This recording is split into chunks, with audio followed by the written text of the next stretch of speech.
Ghost of Yotei. One of the most immersive games I've played. Breathtaking visuals, awesome story, amazing music. This is why I play games. The endless puzzles exhausted me to the point that this 9-to-5 worker nearly gave up. And today, we're gonna find out if the game lives up to the hype, or if the endless puzzles will get the better of me by going for the platinum. And since I platinumed Tsushima 3 times, what can I say? I really liked the game. I figured I'd jump straight into lethal difficulty, which seemed really easy at first, until I bumped into a certain someone. This will be the greatest day of my life.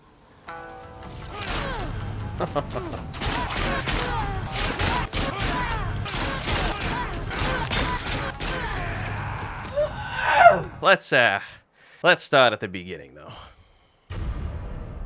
The game kicks off with Atsu, our protagonist, witnessing her family getting murdered before getting pinned to a tree by the leader of the Yotei 6, Lord Saito. I'm sorry it came to this, little wolf.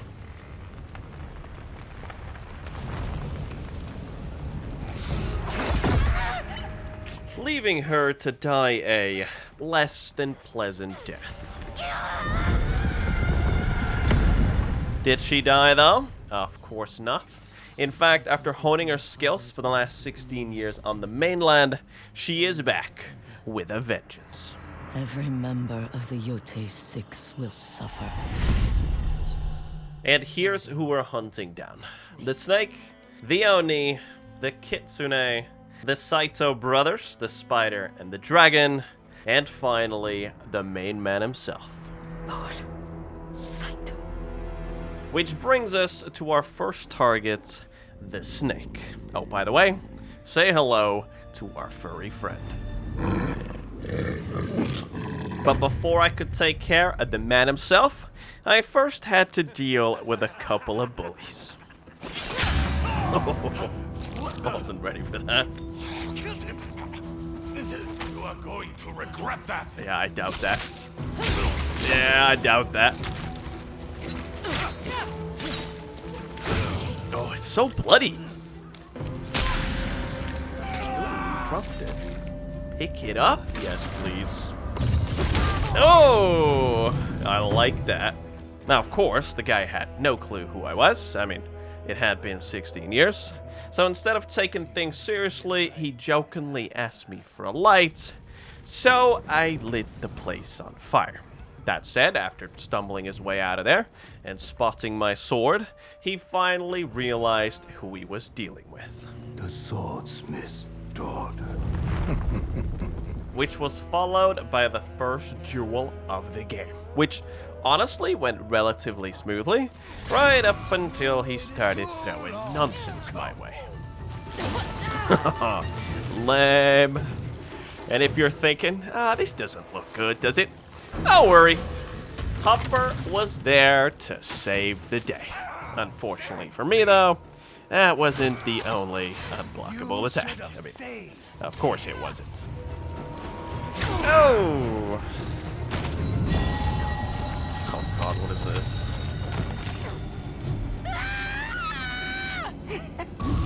Oh god, what is this?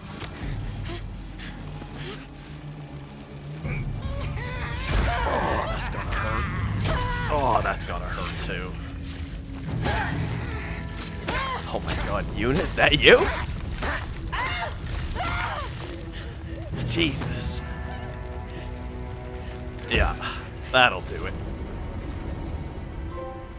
Ladies and gentlemen, we got him.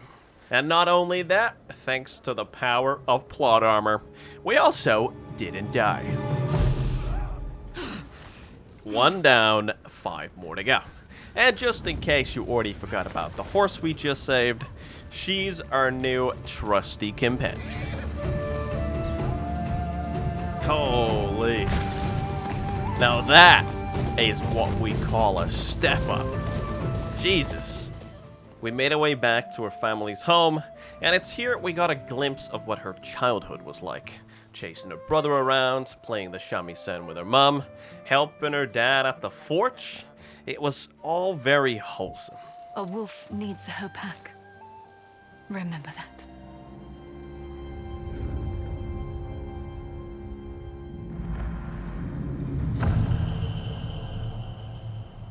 Now at this point, I was supposed to make my way over to a nearby inn in the hopes of finding out more about the other members, but on my way there, I got a little distracted. I met a monk who led me to my first shrine of reflection. You need to pray at these to unlock new techniques, new skills, whatever you want to call them. And for my first unlock, I went with the Heavenly Strike. You die. That's right, my crutch ability is an early game unlock in this one.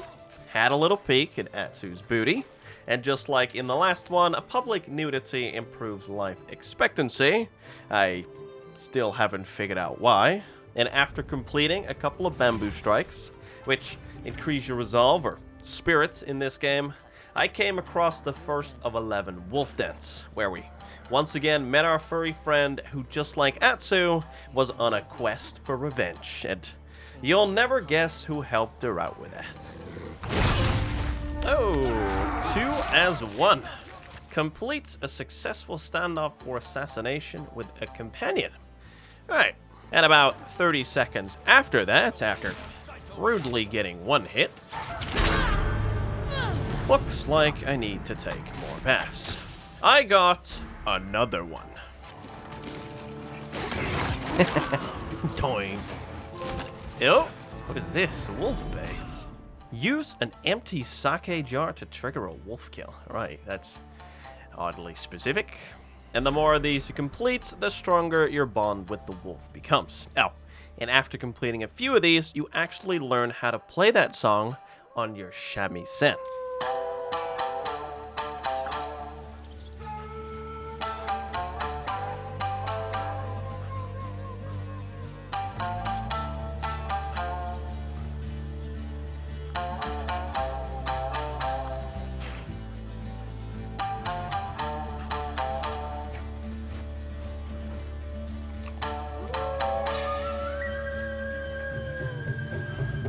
And you can then play that song to lead you to more wolf dens. I finally made my way over to the inn, but seeing that it was crawling with Saito's men, I didn't get the warm welcome I was hoping for. Show her the door. And show me the door they did. And it's here that, after dealing with the first batch of weaklings, we got to use the Onryo's Howl for the first time. Something tells me that that is not gonna happen. Come here! And if I'd actually gone here when the game first suggested it, this is where I would have found out that Saito put a price on my head. Lord Saito is cheap. Not a particularly high one, though that'll change throughout the story.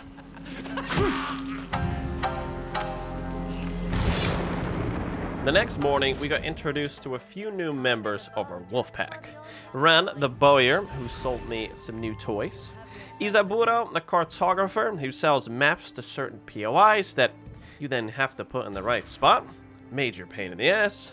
And Kojiro, the bounty broker. This man provides some of the best and most profitable content in the game.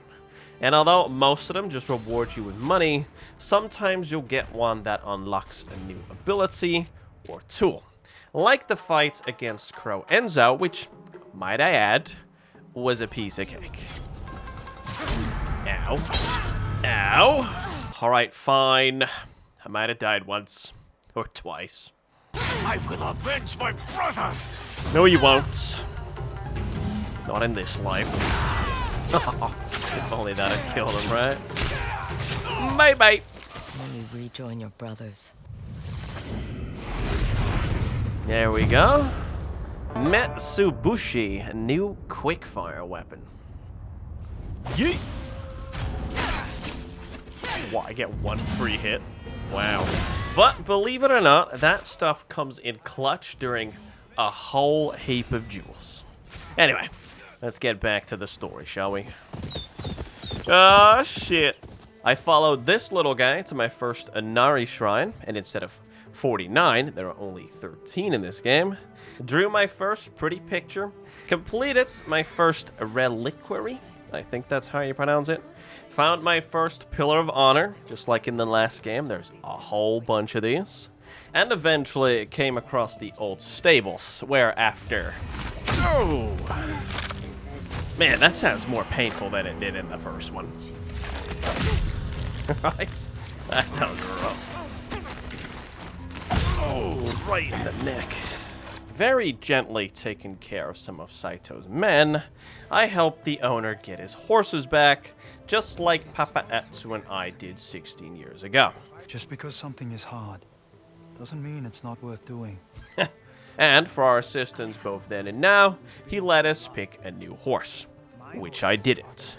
Me and Mochizuki. have been through a lot together, alright?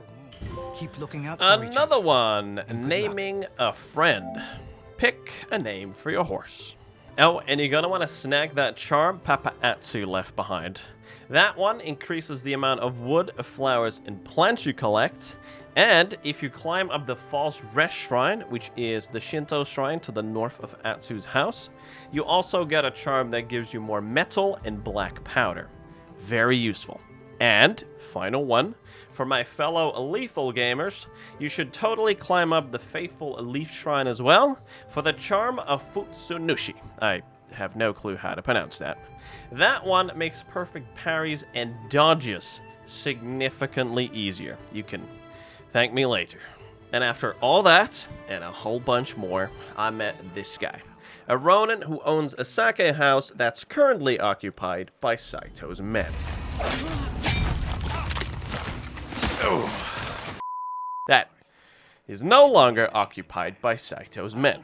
And in case you're wondering why this is relevant, this is the guy who introduced me to Zeni Hajigi, a game Atsu and her mum used to play. A game I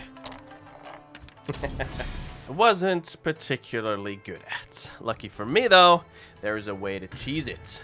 With that on, you can actually see where the damn coins are gonna land. And yes, I know it's a little cheap, I just don't have the patience for that stuff. Sue me. And apparently, I'm not the only one.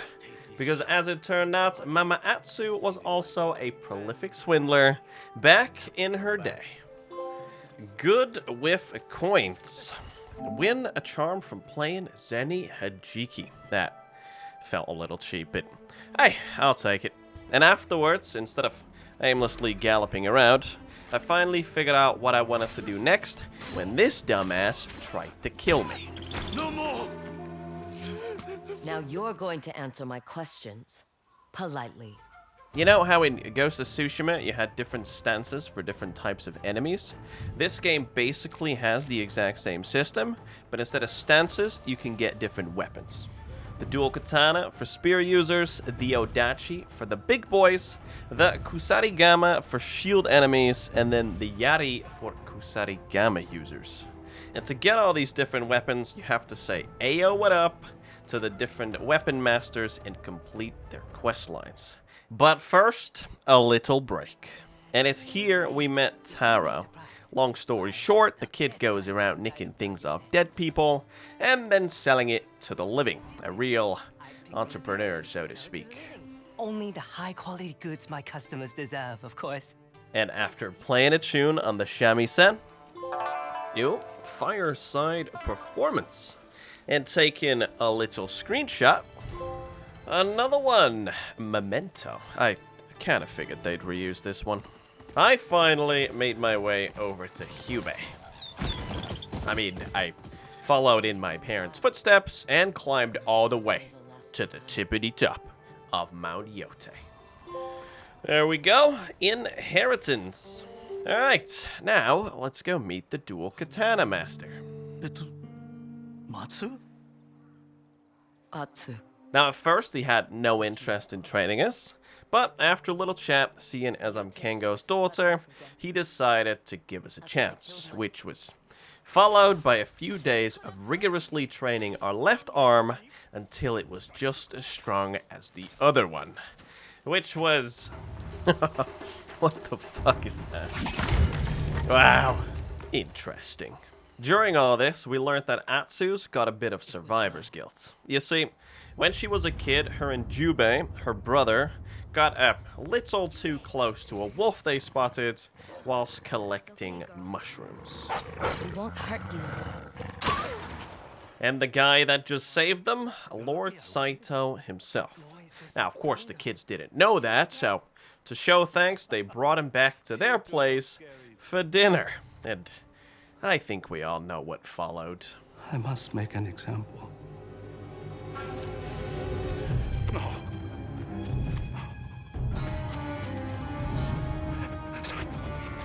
Father?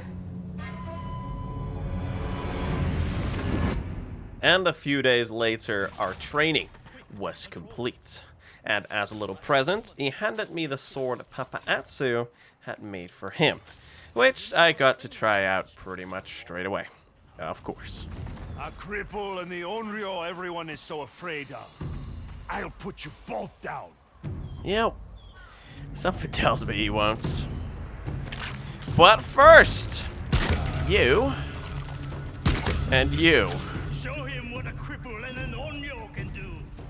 Just like the bamboo, strike hard and quick.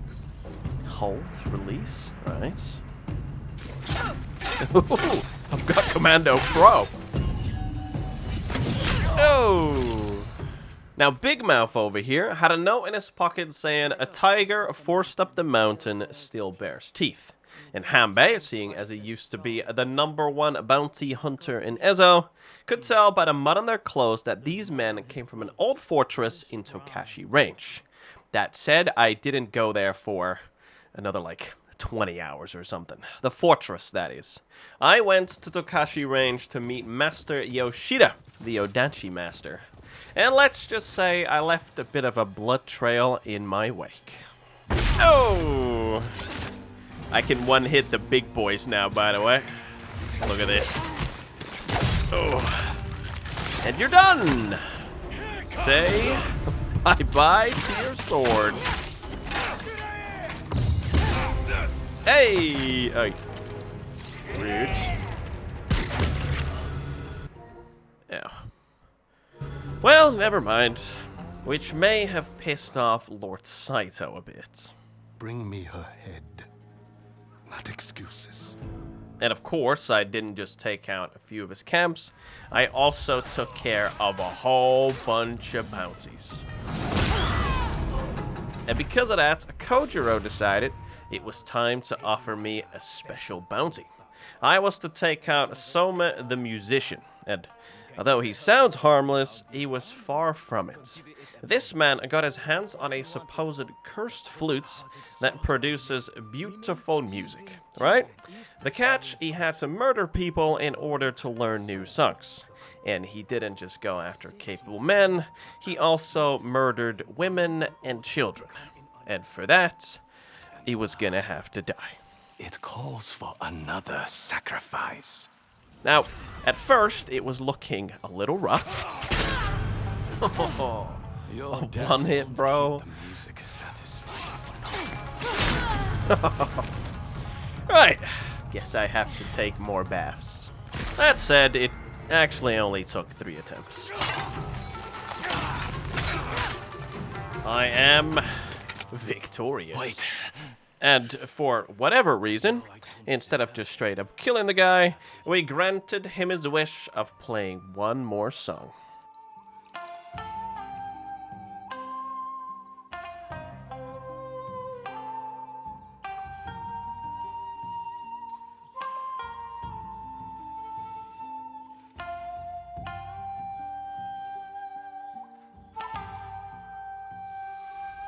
Our reward, the Bounty Master Armor. I know it doesn't look like much right now, but this is the one that helped me beat Takezo the Unrivalled. Arriving at Master Yoshida, the man tells me he's not taking on any more students, but just like Hubei, after realizing who he's talking to, he very quickly changed his mind. Look at this thing. That is comically large. I mean, average.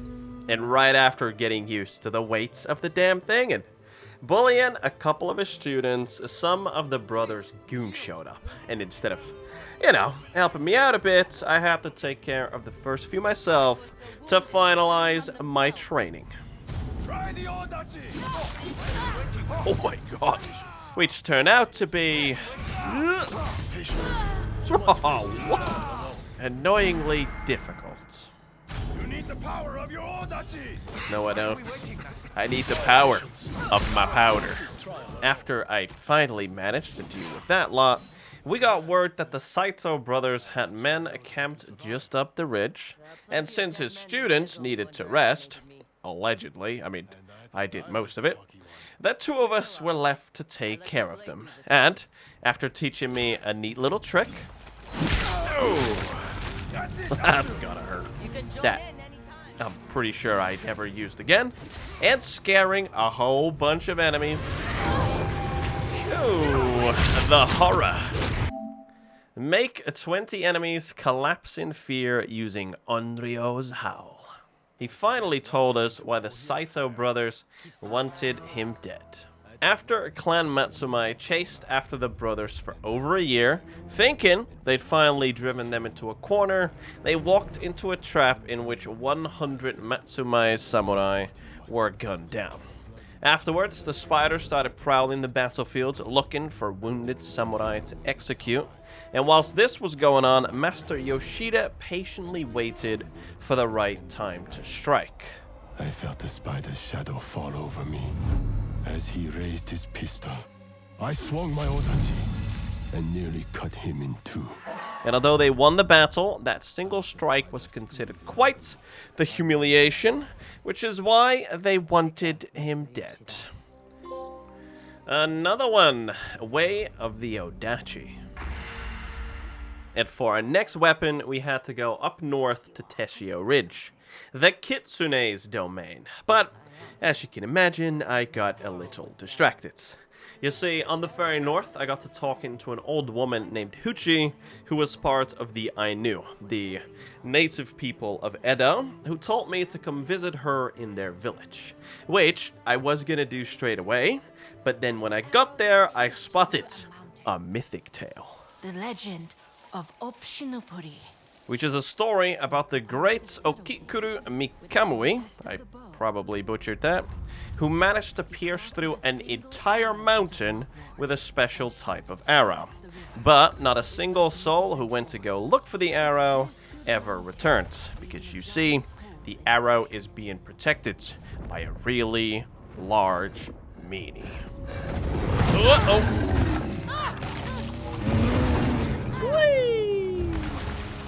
Who just so happens to be immune to all weapons except for the special arrow, which has this weird lock-on feature, by the way.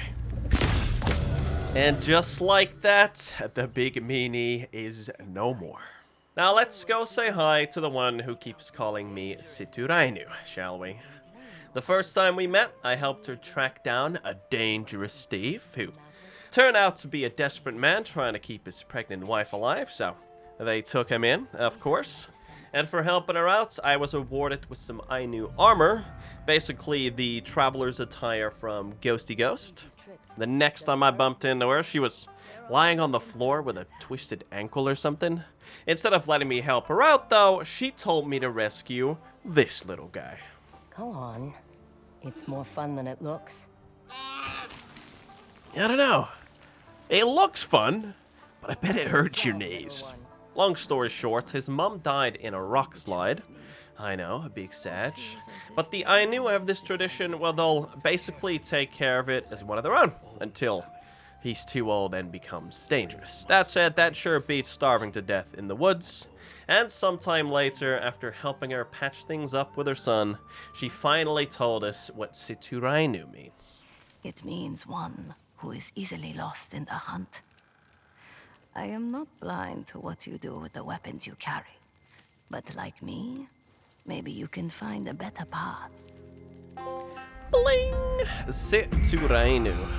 Share a meal with Huchi. At last. And after this little detour, I finally made my way up north. On the way there, I bumped into a few people who, after helping them calm down their horse, offered me a job. They wanted me to escort them to the Red Crane Inn, which, of course, didn't go according to plan.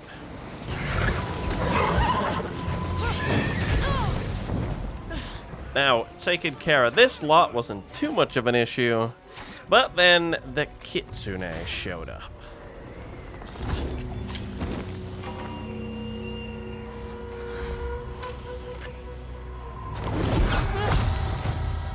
And that kunai was coated in poison. So-called unreal. Let's see how strong you are.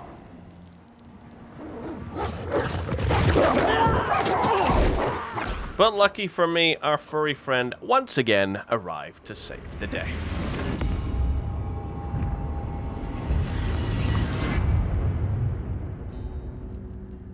I will find you. And just like that, we'd arrived in Teshio Ridge.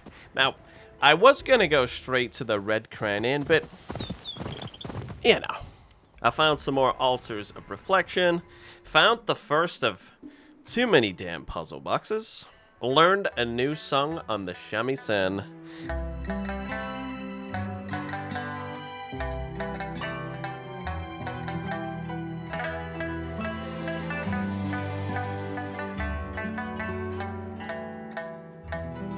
and bumped into Mythic Tale number 2, The Crimson Kimono. Long, long ago, a woman married a cruel man and birthed a daughter. Every year, the mother wove a special kimono to hide her child from the father's gaze, for he was prone to drink and violence. I think we can all guess how the story ends, can't we? Let's just say it didn't end well for the mom, didn't end well for the dad, and also didn't end well for his entire clan. Their daughter turned out to be pretty lethal. And somewhere along the way, that pristine kimono turned crimson red.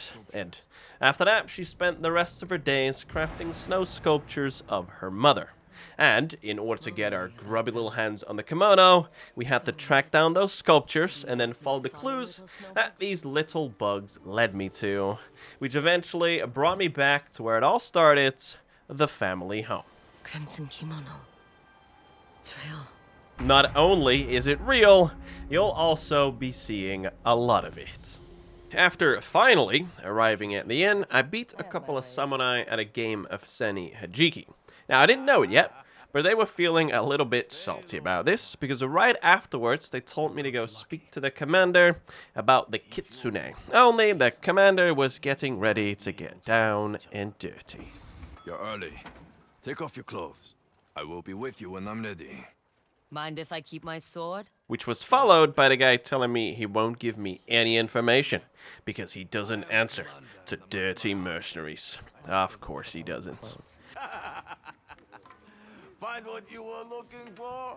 At this point, we get introduced to the songbird of Ezo, Oyuki, who played a song which reminded Atsu of her mother.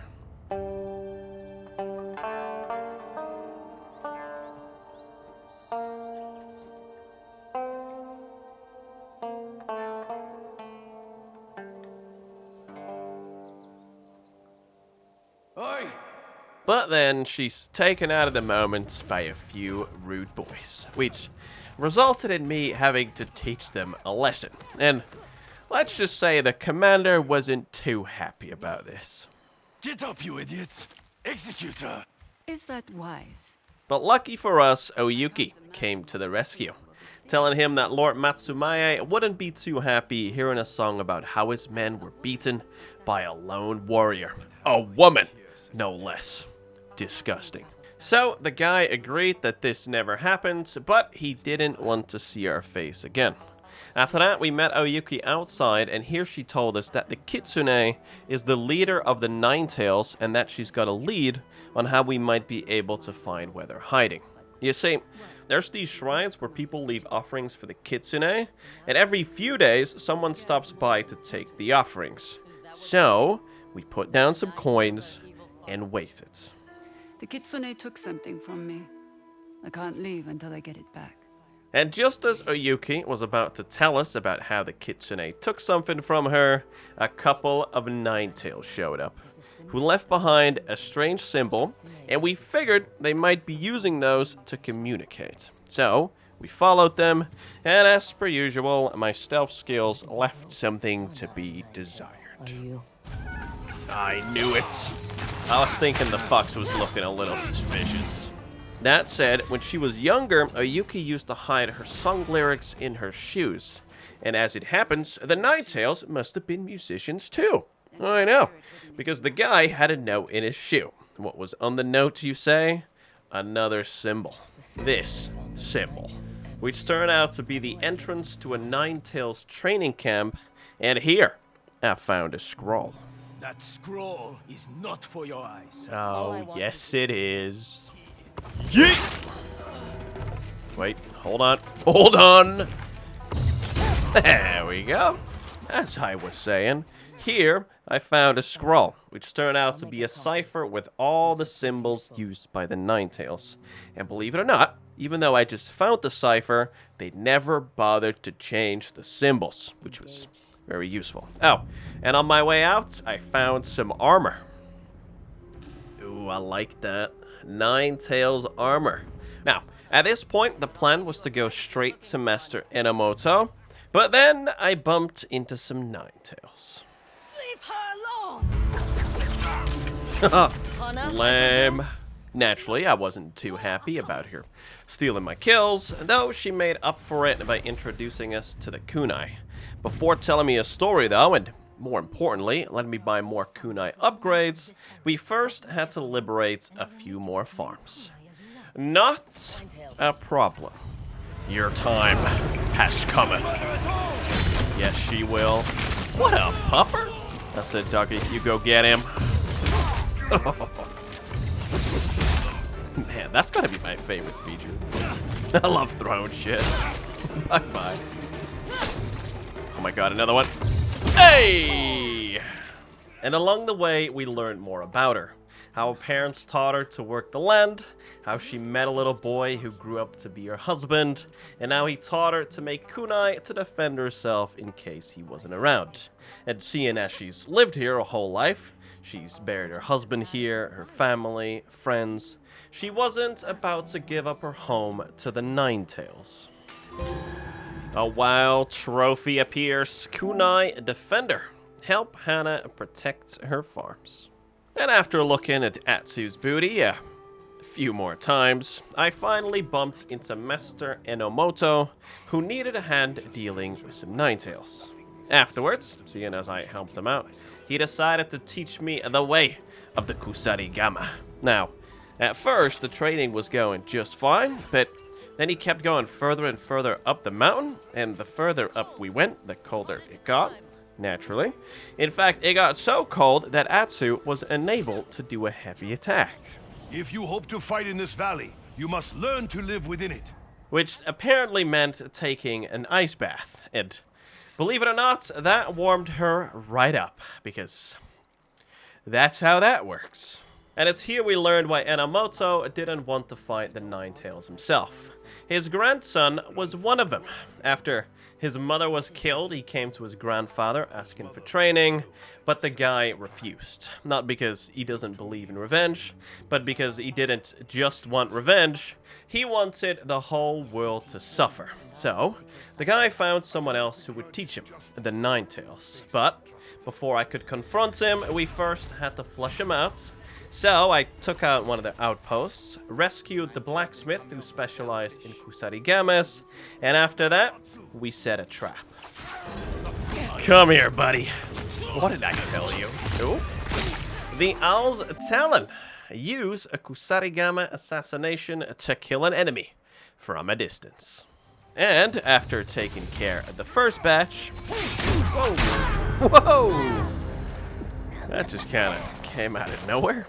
As I was saying, and after taking care of the first batch, his grandson decided to make an appearance. Do not let it come to this. Please. We are still family. But unfortunately, the guy didn't see it that way. Catch that, and goodbye. Goodbye, grandfather. Before we went our separate ways, though, there was one more thing he had to show me. The first Kusarigama he trained with. And, in order to pull it from the talon's grasp, you need to unlock all the Kusarigama techniques. Bling! Way of the Kusarigama. And in case you were wondering what it looks like, here you go.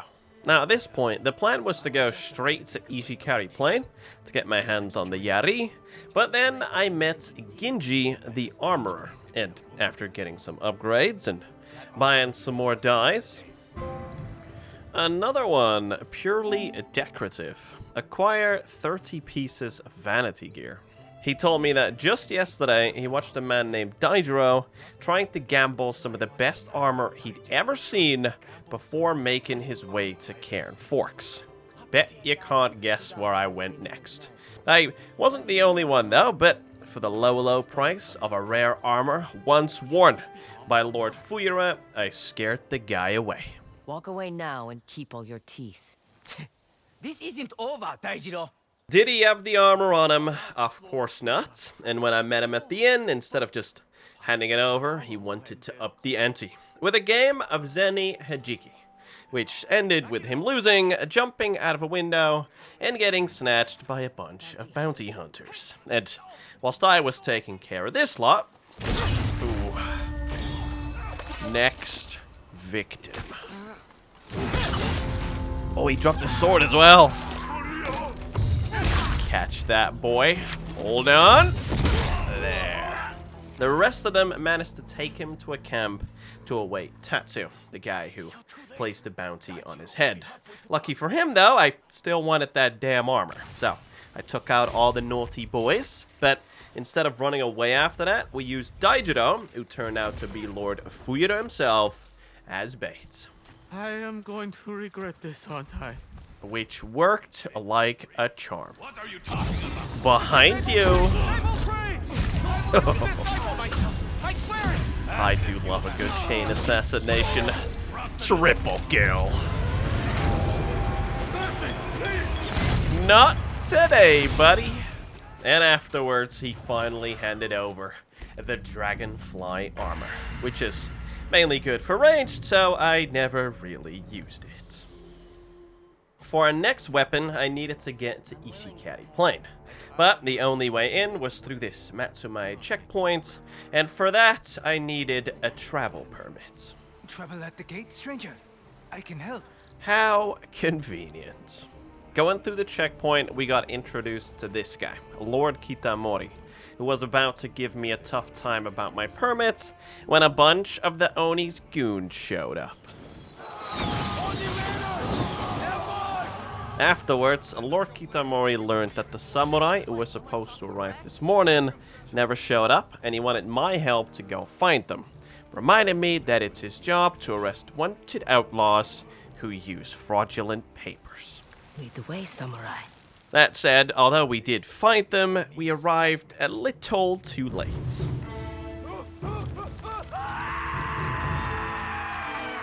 And well, let's just say he wasn't too happy about that. The Oni won't take another soul. And whilst Lord Kitamori buried his men, we searched the raiders' camp in the hopes of finding some dinner. Where did you get that sword? Off a dead man.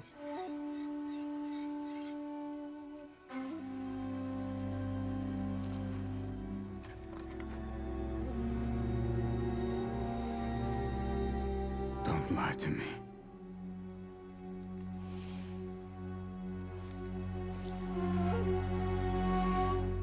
He was my father's.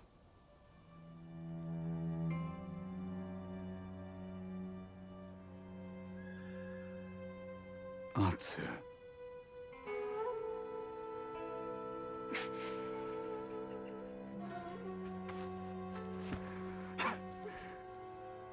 It's me. You don't recognize your own brother.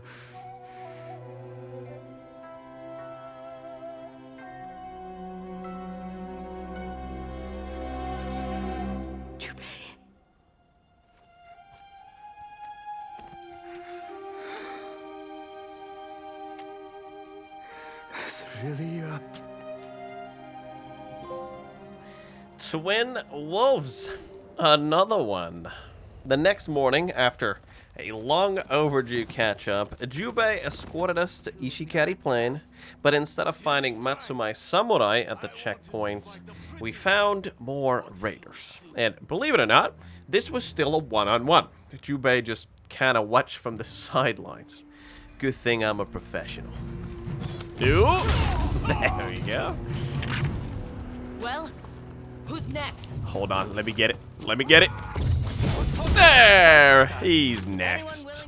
After this, Jubei explained that, according to the Matsumai, even though the Onryo had been killing all of their enemies, they still considered her an outlaw, and although he tried to put in a good word for us, the commander didn't want anything to do with us. You are no better than the Yotei 6. Though I guess he did pay me before essentially telling me to piss off. Before leaving the camp though, Jubei told me that simply riding up to the Oni's castle would be a one-way ticket, and instead told me to head to the market outside its walls. Did I go there? Technically, yes, but not for some time. Instead, I did a bunch more busy work, and eventually I came across a lady who was single-handedly fighting off a bunch of raiders using bombs. Uh-oh, that's not good. That's not good! I might have gotten a little too close. And before we could have a proper chat with the lady, more raiders showed up. Blast the bastards! Yeet! Don't have to tell me twice. Ooh, that's quite effective. Boom! Ooh, brush fire. Kill an enemy by catching grass on fire. Right. It totally wasn't the bomb that blew up in his face. She told us that the Oni raiders were mining niter all over the valley, and she wanted to steal it. Why? To make a bomb. One very large one. One that would hopefully keep the raiders off her back permanently. And of course, we were gonna help her with that. And for that, we had to go to Bear Rock. Apparently, she spotted some raiders carrying niter here. Did we find the stash hidden in the conspicuous cave? No, but we did find some very ineffective flashbangs. Looking ones that I'm pretty sure did nothing. And a few minutes after that, we found the stash of niter on the road, ready for the taking. Our niter now, nerds. Yay! Trophy. Gift for destruction. Help Ina fend off the Oni raiders. At this point, I did some more busy work. Liberating camps. Ooh, another one. It's only been like 30 minutes. Upgrade 10 charms at least once. Right. I learned a new song on the shamisen.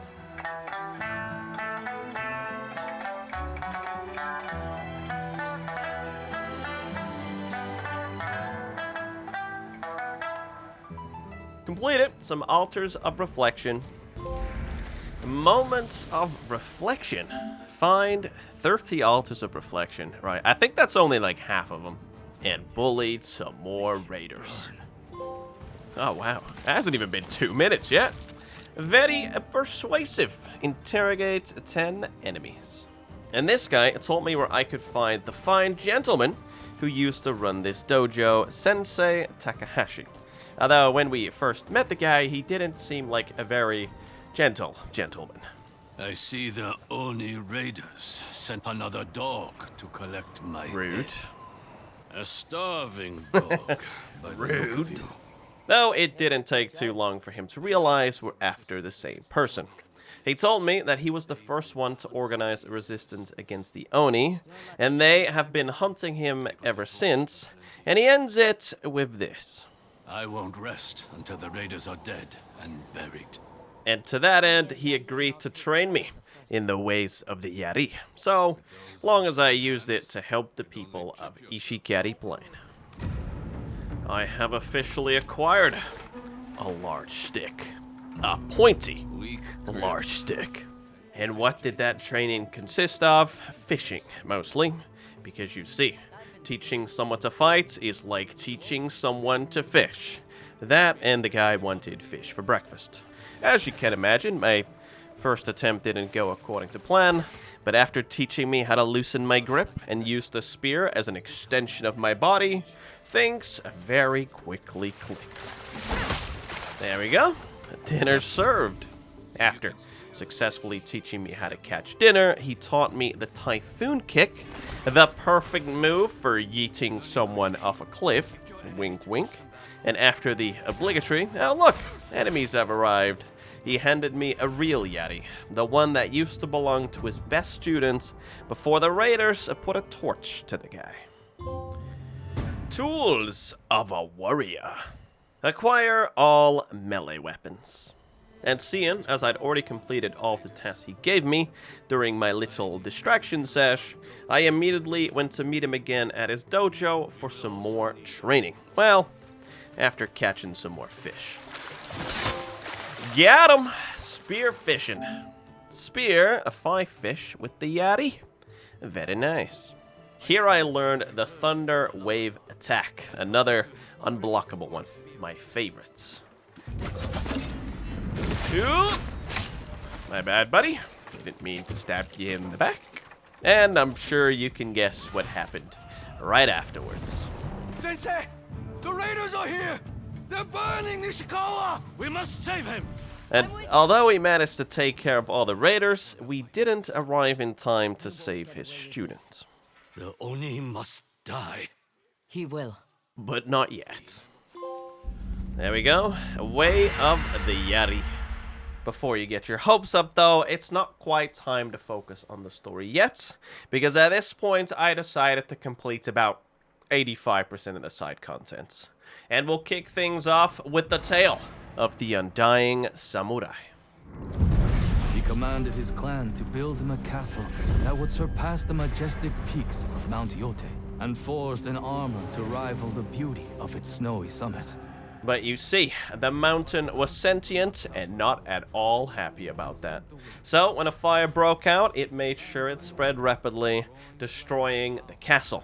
But the vain samurai lord survived, now trapped within his precious armor. An armor now cursed to bestow unnatural life. And ever since the Oni started rebuilding the castle, the guy's been wandering the valley looking for someone who's able to lift the curse by beating him in battle, and that is where I came in. But let's be honest here, at this point I'd done so much side content, he never stood a chance. Alrighty then! Besides the obligatory first death, that is. Release me from this world. Yes, that's the plan, smartass. Oh, look at that damage. I'm too strong, friend. I'm too strong.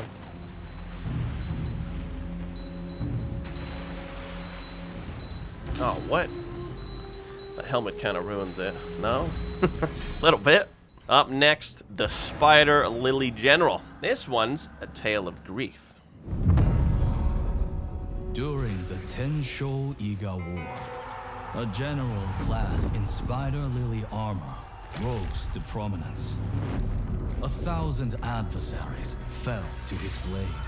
But then, after decades of war, he had a daughter. He planned to retire to focus on being a dad, but instead he trained harder than ever and insisted she do the same. Until one day, during a sparring match, he accidentally cut her. And although the wound was small, it got infected and she died a few days later. Consumed by guilt, he drove everyone away and slowly turned into the yokai that still haunts his domain. And anyone foolish enough to seek out his armor was never seen again. So, naturally, I went looking for it. Which, of course, turned out to be a little more complicated than anticipated. See, the final fight is behind this door, but the only way to open it is to find all the different keys scattered across the place, and I wasn't the only one looking for them. Oh god, here he is. It's the general! Run! What was that? Oh, On the plus side, the general actually helped me out with this because he was convinced I was his long-lost daughter. I won't make you spar again. You can paint as much as you want. He very quickly changed his tune, however, when he spotted I'd grown strong, like a warrior, and he wanted me to show him what I learned. Beauty! I never imagined you become so skilled. Your daughter isn't coming back. What was that? And once again, after the obligatory first death, I managed to beat the guy. Here it comes, people. Too easy. We're just gonna pretend I never died, okay? And there it is, the Spider Lily armor. Man, they all look good, don't they? Am I ever gonna use it? Probably not, but it looks good. And since I'm pretty sure all of you are dying to get into the story, let's speed things up a bit. I got this trophy whilst doing a little side quest. Ooh, sake flights. Collect 10 full jars of sake. That took this long? Solved all the Nine Tails puzzle boxes, and yes, I needed YouTube for a few of them. Sue me. It is done! That was a fucking struggle. Met up with the Ainu musician I helped out earlier, who was struggling to compose a song, so of course I graciously helped the guy out.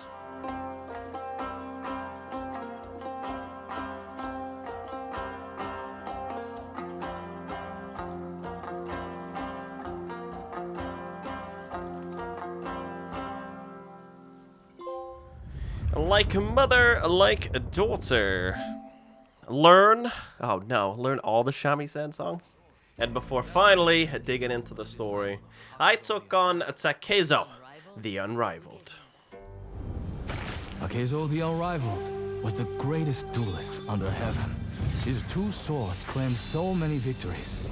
It was said that Hachiman, the god of battle, blessed his left and right hand.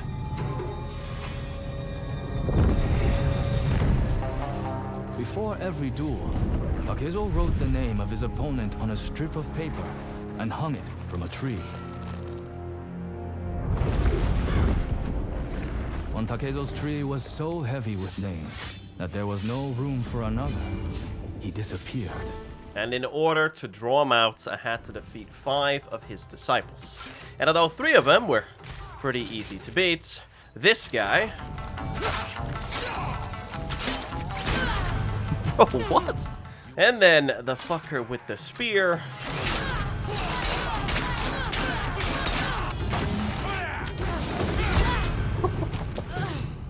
You know, the spear is one thing, right? But how the fuck does he one-hit KO me with his foot? Proved difficult. I don't know what it is about the spears, but I cannot get the timing right. That said, I did manage to beat them. Eventually. And when I did, this guy showed up, dripped out in black, totally not Takezo himself, though. And he told me to follow the river south towards the sea, and that Takezo would meet me beneath the dueling tree. Now, let's see how you fare against a master. Now, at first, I thought things were going pretty well. Uh-oh. Not the sidestep. I mean... considering how many people complained about this guy.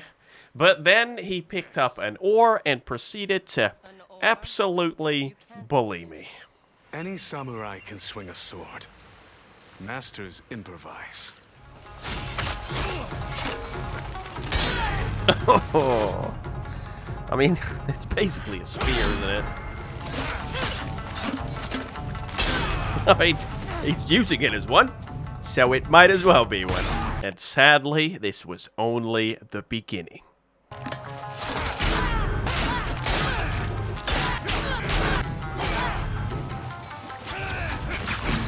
my god, I'm alive. Never mind. I'm not. I eventually figured it out, though. All you really have to do is spam heavy attacks. Guess I'll have to improvise. This is it. Takezo's duel/learned. Come here, fuckface. My turn.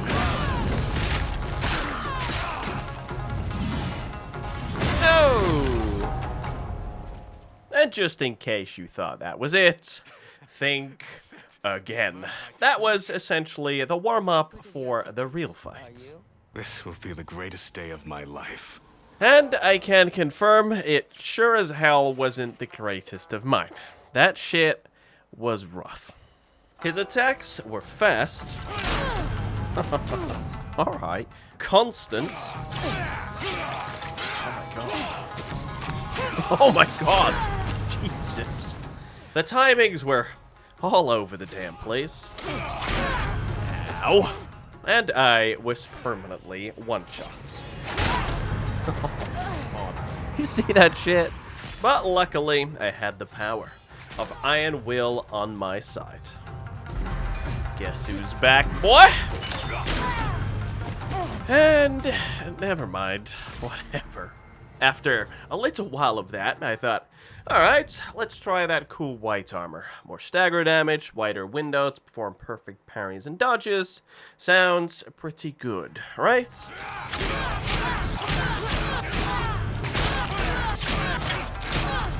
Wrong. It seems I must remain Takezo the Unrivalled a bit Or longer. you could just let me kill you. I actually ended up watching a YouTube video, after which I switched to the Bounty Hunter armor. Bigger parry windows, more spirit gain, and instead of 1 hit after a perfect parry, you get 3. Ooh, I like that. That sounds mean, doesn't it? And let's just say the difference was noticeable. That was so close. So close. That said, that high didn't last very long.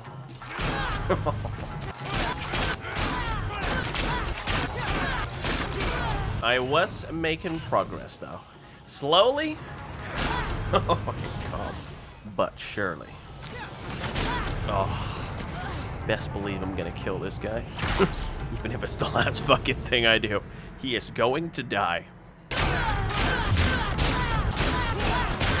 And I don't even know how many deaths later, I finally managed to beat the guy. Was it a clean fight? Whoa! Jesus. No, not at all.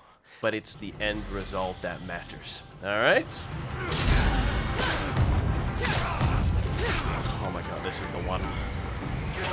This is the one. Fuck you, bastard. I win. Finally. Yes, I am finally. Takezo the Unrivalled no more. You fought well. I did, didn't I? Yes, yes you did. Look at That took view. almost 2 hours. This is a good death. You're the Unrivalled now, Atsu. May that title suit you better than it did me.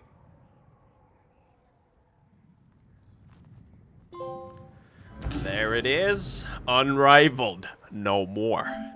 Defeats Takezo the Annoying on the peak of Mount Yotei. That was AIDS. Oh, and you also get his sword kits, which go perfectly with a little something something you unlock later. And now, 30 hours in, it was finally time to chase down the Yotei 6. First up, the Kitsune. Back at the Red Crane Inn, we told Oyuki about the ambush when entering Tessio Ridge, and the symbol we found that we now knew meant hideouts. She mentioned the Matsumai had been tracking the Kitsune for months, so they might know more. The only problem, the commander didn't exactly like us. Luckily, Oyuki had a solution for that though, a hidden passage. And here we overheard him talking about an informant named Chosuke, and while she kept him busy, I searched his room trying to figure out where to find the guy. Soft and dainty hands bring pleasurable pressure. I'll sleep well tonight. Ugh. The man has a lot of mistresses. Anyway, we figured out that he'd be meeting Chosuke at a nearby sake house, and since the owner has been asking Oyuki to perform there for years, we had an easy way in. And after figuring out that the guy was upstairs, Oyuki figured that the easiest way to get him to talk was to spike his drink with a parasite.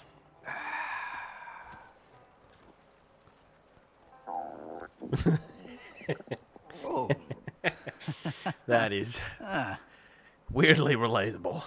And seeing as his survival was at stake, he told us he saw the symbols at a dye house near the river, and apparently the owner had been acting strange. To the dye house, then.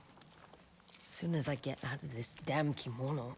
Now, at first, the place looked deserted, but after finding the symbols and solving a little puzzle, we climbed down into a cave system that doubled as a Ninetales hideout / prison. And one of the prisoners was the dye master, who told us that the kitsune would have burned down her workshop if she didn't turn away all of her customers. At first, she simply cooperated. I mean, that was a lot easier, but that changed once he started taking prisoners, which is why she was in here too. And that there were even more prisoners further into the cave. And although I found them, they were very much dead. And by the looks of it, they'd been used as test subjects for a type of poison. A very familiar looking one. And after clearing out all the Ninetales, I found a puzzle box. And although I managed to open all the other ones, this one proved too difficult. Atsu reckoned Oyuki could help though. And after listening to her play a song on her shamisen, and taking a not so good trip down memory lane,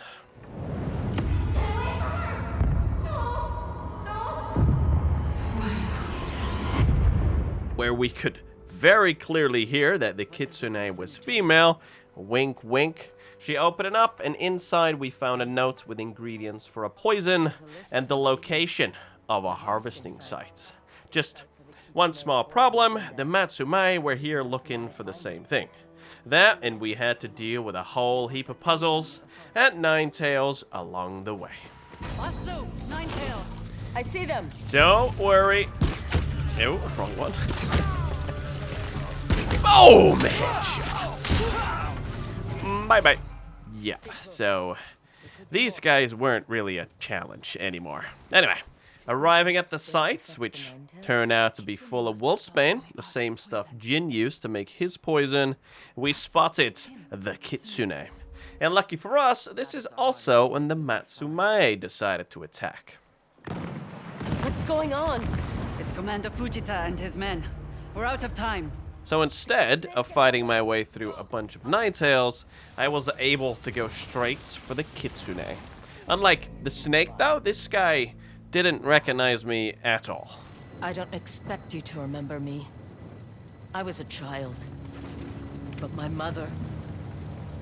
You should remember her. What you did. Curious. And a few minutes later, he dropped this. Did you think I was the first kitsune? I think you're a liar and a coward. Cheating little weakling. Yes, that was another one of those poisoned kunai. Such spirits. If only you knew the truth. Get away from her. There she is. A wild Oyuki appeared. Oyuki. That's right, Oyuki came to the rescue, managing to disarm him with her own kusarigama, when before she would literally roll up in a ball whenever I got into a fight.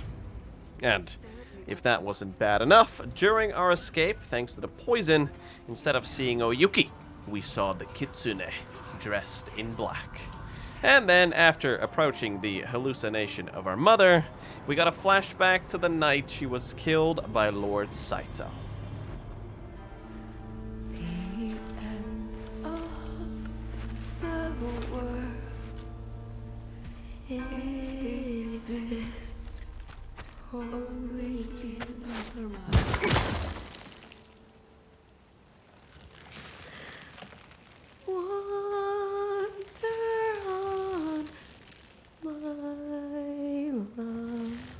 Right, so what did we learn here? Not only did the kitsune try to comfort Atsu, after Lord Saito told her to bring Atsu to him, that's when she told her to run. Run.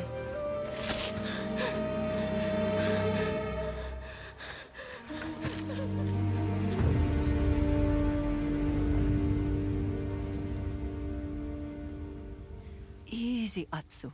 When we woke up, even though we'd been given the antidote, we couldn't move just yet. So, naturally, this was the perfect time for Oyuki to confirm what we already knew, that she was the original Kitsune.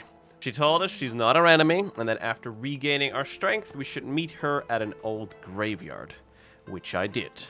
Here she told us that she doesn't want to fight, that she's no longer the Kitsune, and that she wants to help us kill the Yotei 6.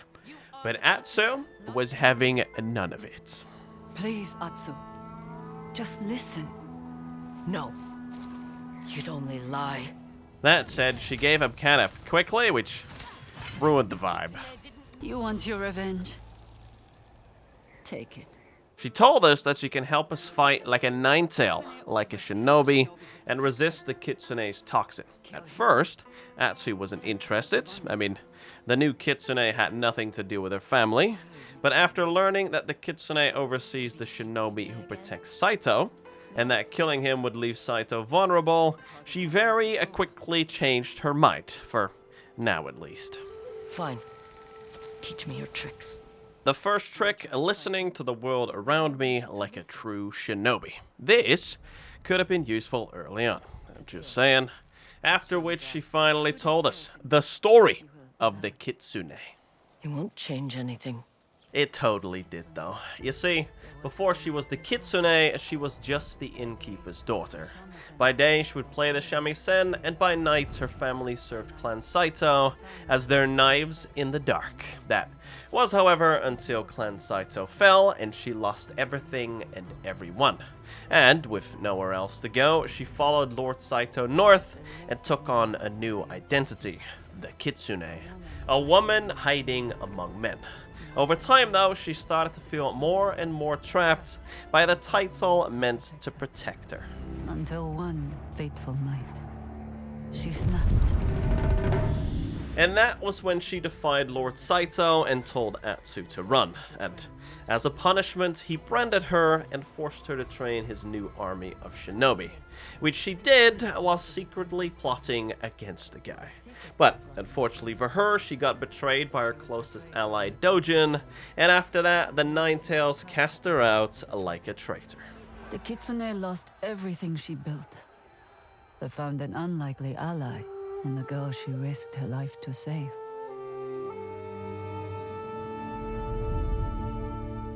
The following morning, she mentioned that she scouted the surrounding area and spotted signs of an ambush on the road. So we made our way over there, but before jumping in like a headless chicken, which is what I would have done, she handed us some smoke grenades and told us to use them to escape if we ever got surrounded. I used them right there, but I'm pretty sure I never used a single one again. That night, Atsu asked her why the Kitsune, seeing as she could have picked literally anything. Long story short, as a kid, her favorite stories always involved foxes. Immortal tricksters with the power to become anyone, and after losing her family, her home, that power was very appealing. Now though, having hid behind so many masks, she just wanted to show someone her true face. Try to sleep. We'll head back at dawn. Time for our final lesson, resisting the effects of Dojin's toxin by differentiating between what's real and what's not. How do we do that? Closure. Which meant fighting Oyuki one last time.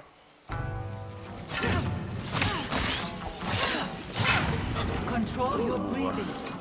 Remember what's real. Remember! Oh god. Well, don't think back to that. Is that Mama Atsu? What is this?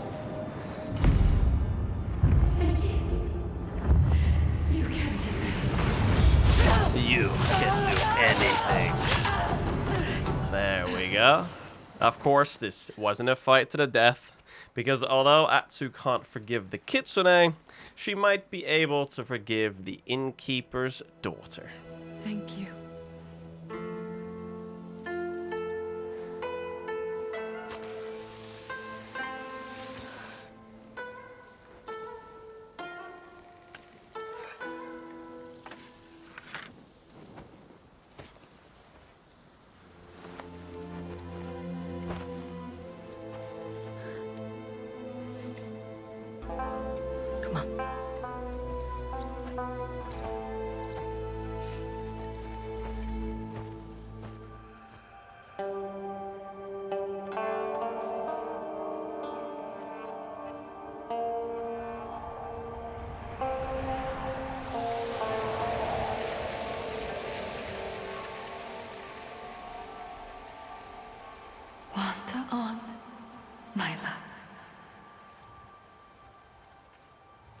I will, Mama.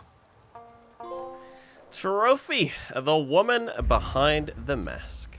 Time to hunt down the new Kitsune, which meant going back to where it all began, the Red Crane Inn. Instead of going for a nice cup of tea though, we found the place like this. Safe to say, Dojin wasn't too happy about his Wolfsbane fields getting destroyed. That said, he made a small mistake, because this little guy managed to escape the slaughter and hide behind the secret wall. And after calming him down a little bit, he told us the Ninetales' clothes were wet and smelled like flowers, specifically rose and jasmine. Now, normally that wouldn't mean much, but apparently Mama Atsu was big into gardening, so Atsu knew exactly what flowers we were looking for, camellia blooms. And Oyuki knew exactly where to find them. I know, very convenient. So much for a quiet entrance. We should assume they know we're coming.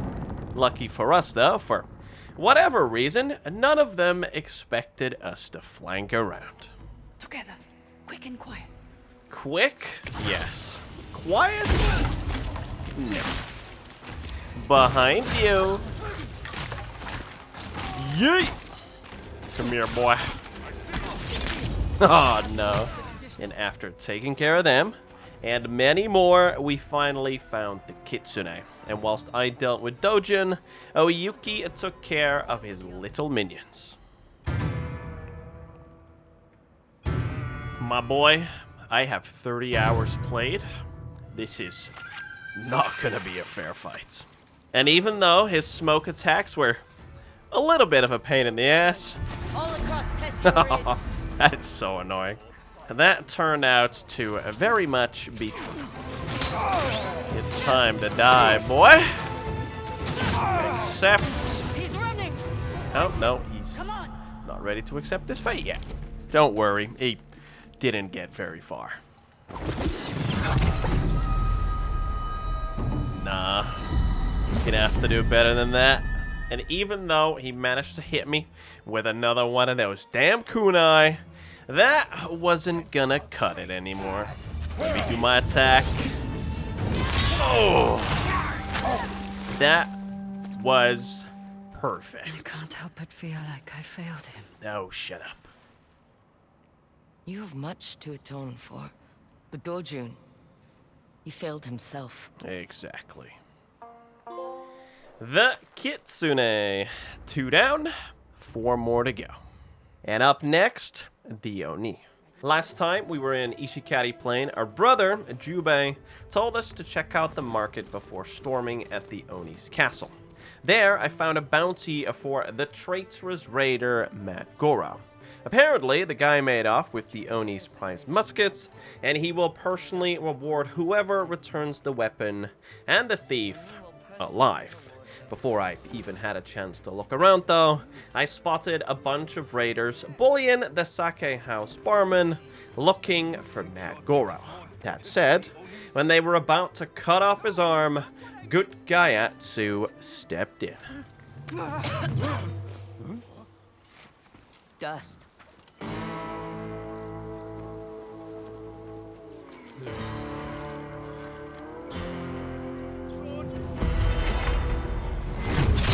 Oh no! You dropped your arm, buddy. They ended up regretting that one. And although the barman didn't know anything, he did offer us a single free drink for saving his life. Not a lot, but enough of an excuse to take a seat and listen in on everyone's conversations. Right when I was about to get some juicy info though, Jubei showed up. You took my tip to check out the market. But to make up for his bad timing, he bought the guys a round of sake, after which they mentioned a location, Iwami Village. Before we could head over there though, more raiders showed up. Ooh, double kill. Bye-bye. They are slow learners. Now, the village had been burned to a crisp by the Oni raiders for providing food and lumber to Clan Matsumae, so Jubei told the survivors to head to the southern camp, and afterwards, one of the guys mentions they heard something like thunder behind Bear Rock. Going there, we found his old camp, a whole bunch of dead raiders, and a smash mask. Ugh. Why does it smell like urine? So far, Mad Goro's living up to his name. And at this point, a bunch of Ronin showed up, who were trying to claim Goro's bounty for themselves. And although we tried to make a gentleman's agreement, they were having none of it. I hope you've sharpened your blades. I can confirm, I have not. But I don't think it matters. Come on, then. This whole world is full of slow learners. Although, one of them smartened up. Apparently, there were dead Oni raiders floating in the river, and they were killed with a musket. So, we made our way over there, took out some more raiders, and whilst we were looking for the next clue, the man himself decided to say hello. Shit. Whoa! Are you hurt? No, I just hate when a bounty finds me first. And whilst Jubei distracted the guy, I climbed up the mountain in the hopes of flanking him, which didn't go according to plan. He's running! Get back here! He's not going anywhere. After catching up to him though, and repeating the exact same strategy again, we finally managed to corner him. Oh, what is that smell? The mask of a wanted man. Oh no, not the rash. Wait. You have a mask of your own. He just sniffed me. Again, and I'll cut off your nose. There we go. Gotcha now, boy. Now here we bumped into a bit of an issue. See, the plan was to capture the guy and then make our way straight to the Oni, but then he started talking about all the information he could give to the Matsumae. How the Oni raiders operate, their numbers, where they keep their prisoners of war, and that last one convinced Jubei to take him in. Men's lives are at stake. Of course, you'd choose your clan over me. I'm not choosing anyone, Atsu. Apparently, he'd only need a couple of days, though. After that, Mad Goro and the muskets would be mine. Only, that never happened. He brought the muskets, but not Mad Goro. Long story short, Commander Wada didn't want to release the guy. But then, Atsu got an idea. What if instead of Mad Goro, we presented the Oni with Clan Matsumae's Golden Boy? No, absolutely not. So that is what we did.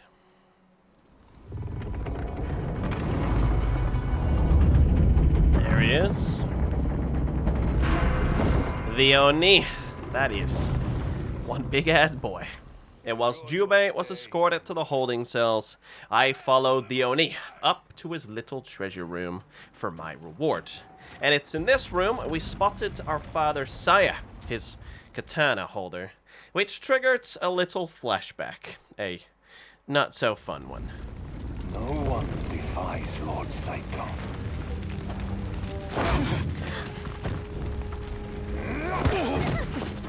At this point, Jubei tried to save his dad, which went about as well as you'd expect. That said, Atsu managed to get a good hit in.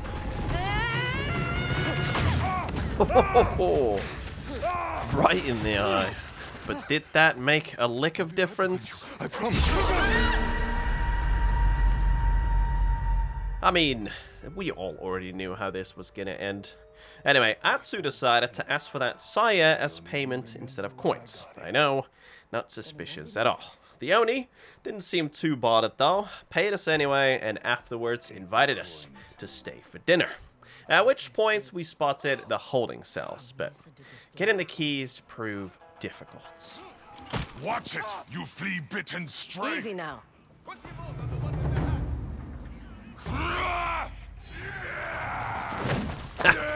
Not today, nerd. Not today. Just kidding, like taking candy from a baby. The Oni congratulated us, but apparently, seeing as he eats alone, he won't be at the feast. And to make things worse, after the feast, we're told to leave, because the Oni doesn't let strangers stay overnight. But, of course, I couldn't let the Oni live. I mean, leave Jubei behind. Guess who's back, fuckers? Oh! It is I. Now, at first, Jubei just wanted to save his men, but since trying to save them now would draw way too much attention, he agreed to save them after killing the Oni.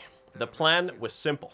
Scale the mountain, sneak into his quarters, and stab the guy in the back. Only, he was waiting for us. Oh! This is bad, isn't it? I knew there was something off about you. He figured it out. The mask, the way you looked at your so-called prisoner. But it wasn't until you demanded your father's sire as payment that I put it together. Oh, stabbed him. Oh. But thanks to the power of plot armor, we managed to get to the horses. Hold on! Out of the way, nerds. Coming through! And get the hell out of there, safe and sound. Or at least the two of us did. We could have saved dozens of innocent lives tonight. But you chose death. I chose to avenge our father. Our father would want us to fight for the living! Oof. It's like, yes, I agree with him, but also, the only thing she has known for the last 16 years is revenge, right? And he ends it with, I don't know you, and I don't think I want to, before riding off. Was I gonna let that stop me, though? Of course not. So, I made my way over to the Matsumai camp, hoping to speak to Goro, but thanks to Commander Wada, I was no longer welcome. What a shock. So instead, I waited until nightfall before sneaking in. But right as I was about to get Goro out, I got caught by Jubei. I did manage to loosen a board in the wall, though. You just couldn't stay away. Mad Goro is my bounty. Now the plan was to escort me out of Ishikari Plain, but then the camp got attacked. Wait, what? What was that? Did I just fire a blank? After killing a whole bunch of them, Jubei realized that they were targeting the bridge, and whilst he made his way straight to the bridge, I took care of the Boheas. Kaboom. That's it. Look at me. Kaboom! I can confirm they in fact did not manage to kill me. Now at this point we noticed that Jubei was in a bit of a pickle, so I rushed over there to help him. But right as it looked we'd won the fight, the Oni showed up. You tried to take my life. Did you think there wouldn't be consequences? You murdered our father and left me to burn. He's like, wait, Talk what? to me about consequences. And although Jubei suggested to finish this as warriors, the Oni had a different plan. Fire!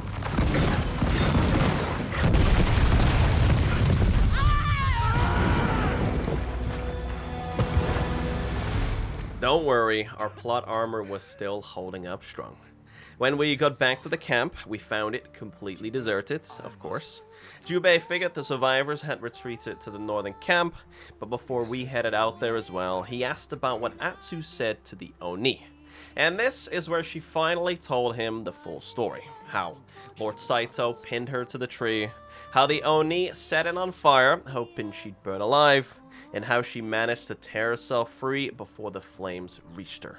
And that, for the last 16 years, revenge has been the only thing on her mind. So no, she can't just let it go. I'm sorry. I expected you to follow the rules of my life without knowing the first thing about yours. You tried.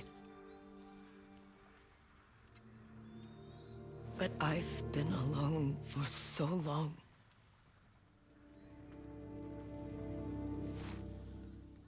I will help you kill the Oni. And after this, seeing as I did manage to loosen that board, we once again went on the hunt for Mad Goro. Sometime later, Jubei told us he's heard a rumor about a fire at a mountaintop shrine, that the new priest was rather eccentric, and that he was missing a number of teeth. Welcome, travelers. Come, purify yourselves. And what do you know, it was her boy, now claiming to be a spiritual man. Although when a couple of Ronin showed up, he very quickly changed his tune. There's my boy. And in return for helping the guy out, he told us that there's a hidden mine underneath the castle that leads to the sea, and that he left a boat we could use to get in. But first, dinner. Admitted, my salmon was better than yours. Only because it was fresh. Afterwards, we used the boat to enter the mine, and although it took a while, a long, long while, we eventually made it to the area where the prisoners were forced to work. Time for you to fly. Yeet! Sayonara, boy. After letting that guy tumble to his death, we made our way through the rest of the mines, freeing any prisoners, and took the fight straight to the raiders.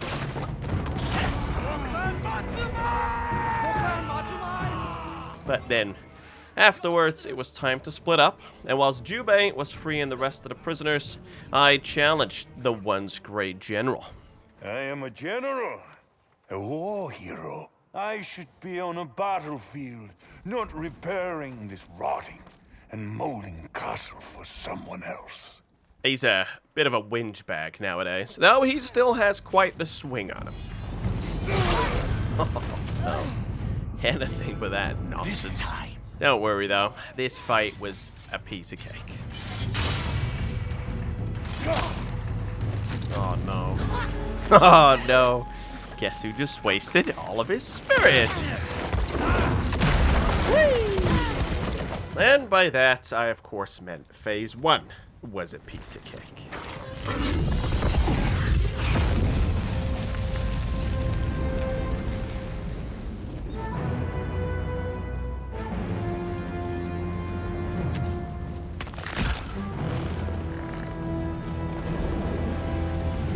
Phase 2 was a major pain in the ass.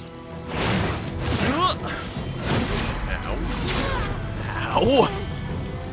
Could you calm down a little? Instead of dying for another 45 minutes straight, however, I figured I'd switch to the bounty hunter armor straight away. Nope. Jesus. Didn't even make it past the first attack. And it didn't get better from there. There's the face of...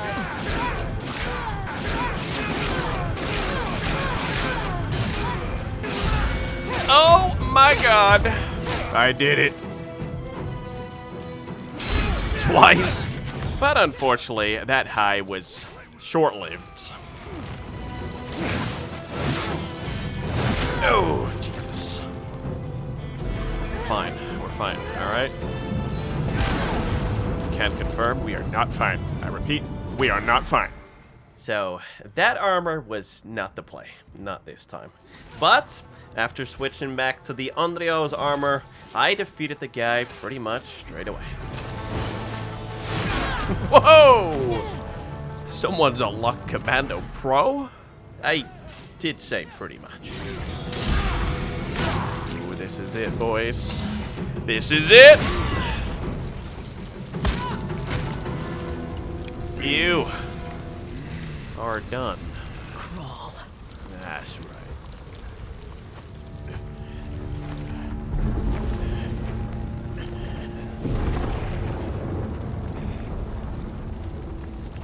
I deserve all his death. You are no warrior.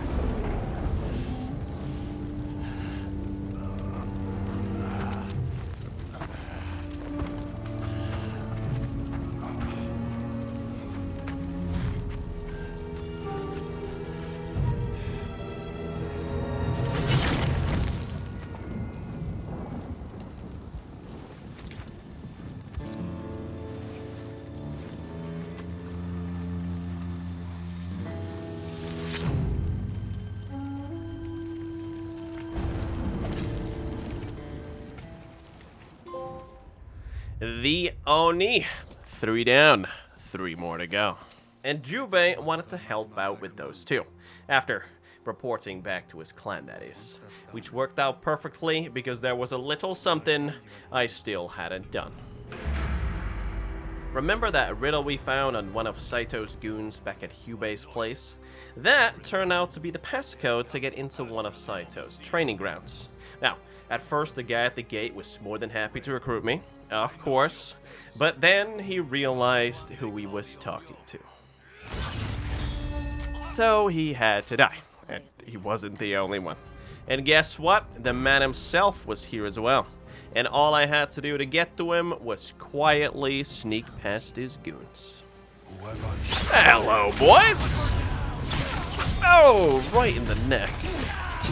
Oh, Jesus. Triple kill. Or, you know, not so quietly. That said, I eventually managed to find the guy. Uh-oh.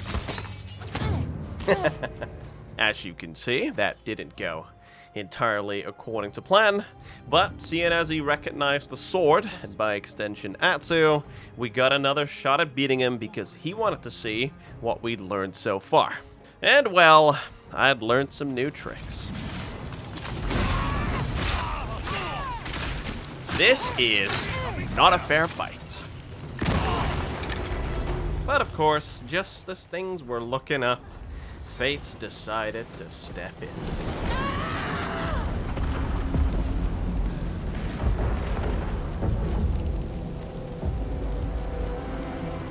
So, I made my way back home, seeing as I now had to come up with a new plan, and it's here that, after bumping into Jubei, we found out what happened to Atsu after the kitsune told her to run. Soki. Save the tears. Why are you doing this? Oh, all of this screaming is giving me a headache.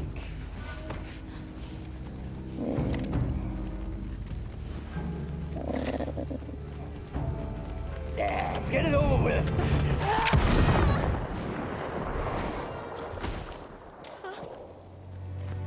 Oh, what a brave brother you had.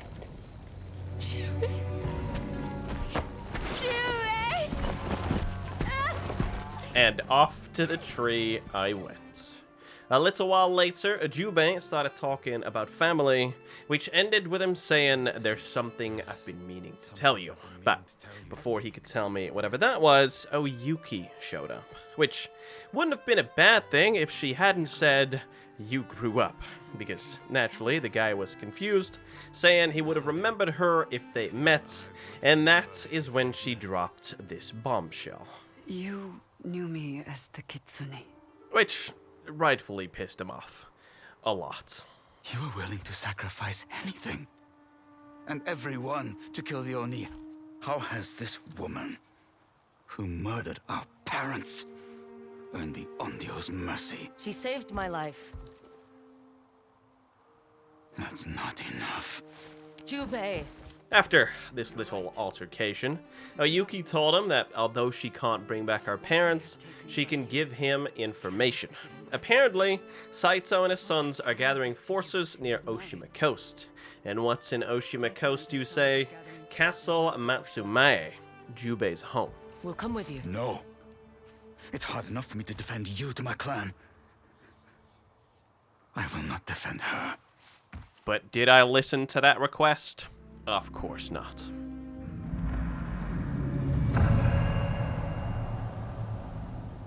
Just one minor issue. The Saito brothers beat us to the checkpoint. So, the samurai had been wiped out, the nearby village had been burned to the ground, and Jubei was nowhere to be found. There he is. Yep, never mind. There he is. Apparently, Lord Saito had been planning this for years. A full-scale attack against the Matsumae seat of power. Were we gonna let that happen now? Of course not. Matsumae! We ride! The dragon and spider will pay for this! That said, Saito had an entire fleet, and there were only about 20 of us. At first, anyway. Oh my god. They're dead. They're dead. Coming through, boys. What up? And by the time we made it to the beach, the only ones left were Oyuki, Jubei, and myself. And although Jubei wanted to very much charge in like a headless chicken, 3 versus an entire army wasn't gonna end well, so we waited until nightfall. Now, at first the plan was to just kind of sneak past them, but that changed when I realized I could just murder all of them. Yeet! Night-night. Oh! I mean, that changed when we spotted a few hostages about to face a firing squad. And whilst Jubei distracted Saito's men, I grabbed a musket. Ooh, what do we have here? Acquire all ranged weapons. And provided covering fire. And although we failed to save 2 out of the 3 prisoners, we did manage to save the little girl, Kiku, our niece. Remember that thing Jubei meant to tell us? He's got a kid. How come you never told me you had a sister? Yep, that's a fair question, but not one that needed answering right now, because we had somewhere to be. Good. Matsumaya Castle still stands. Now at this point, Kiku and Jubei made their way to Castle Matsumae. Oyuki was gonna check in with some old contacts, and I made my way over to Matchlock Murata, someone Oyuki mentioned. Someone who might be able to make me a pistol. Hello, birdie. That's right. Lead the way. Yeah. So I got a little distracted again. I will honor your story, boy who lived under the mountain. Child of the Mountain. Solve all mountain reliquary puzzles. That is an awful word, by the way. And along the way, I also bumped into Ugetsu again, who told me about a katana called the Stormblade, a sword so powerful it contains the strength of an unstoppable storm. I recognize that symbol. Of course, I immediately made my way up the mountain, and at the top I found an old Inari shrine, and with it, this little guy, who led me to a poem written long, long ago. Alone, far from home.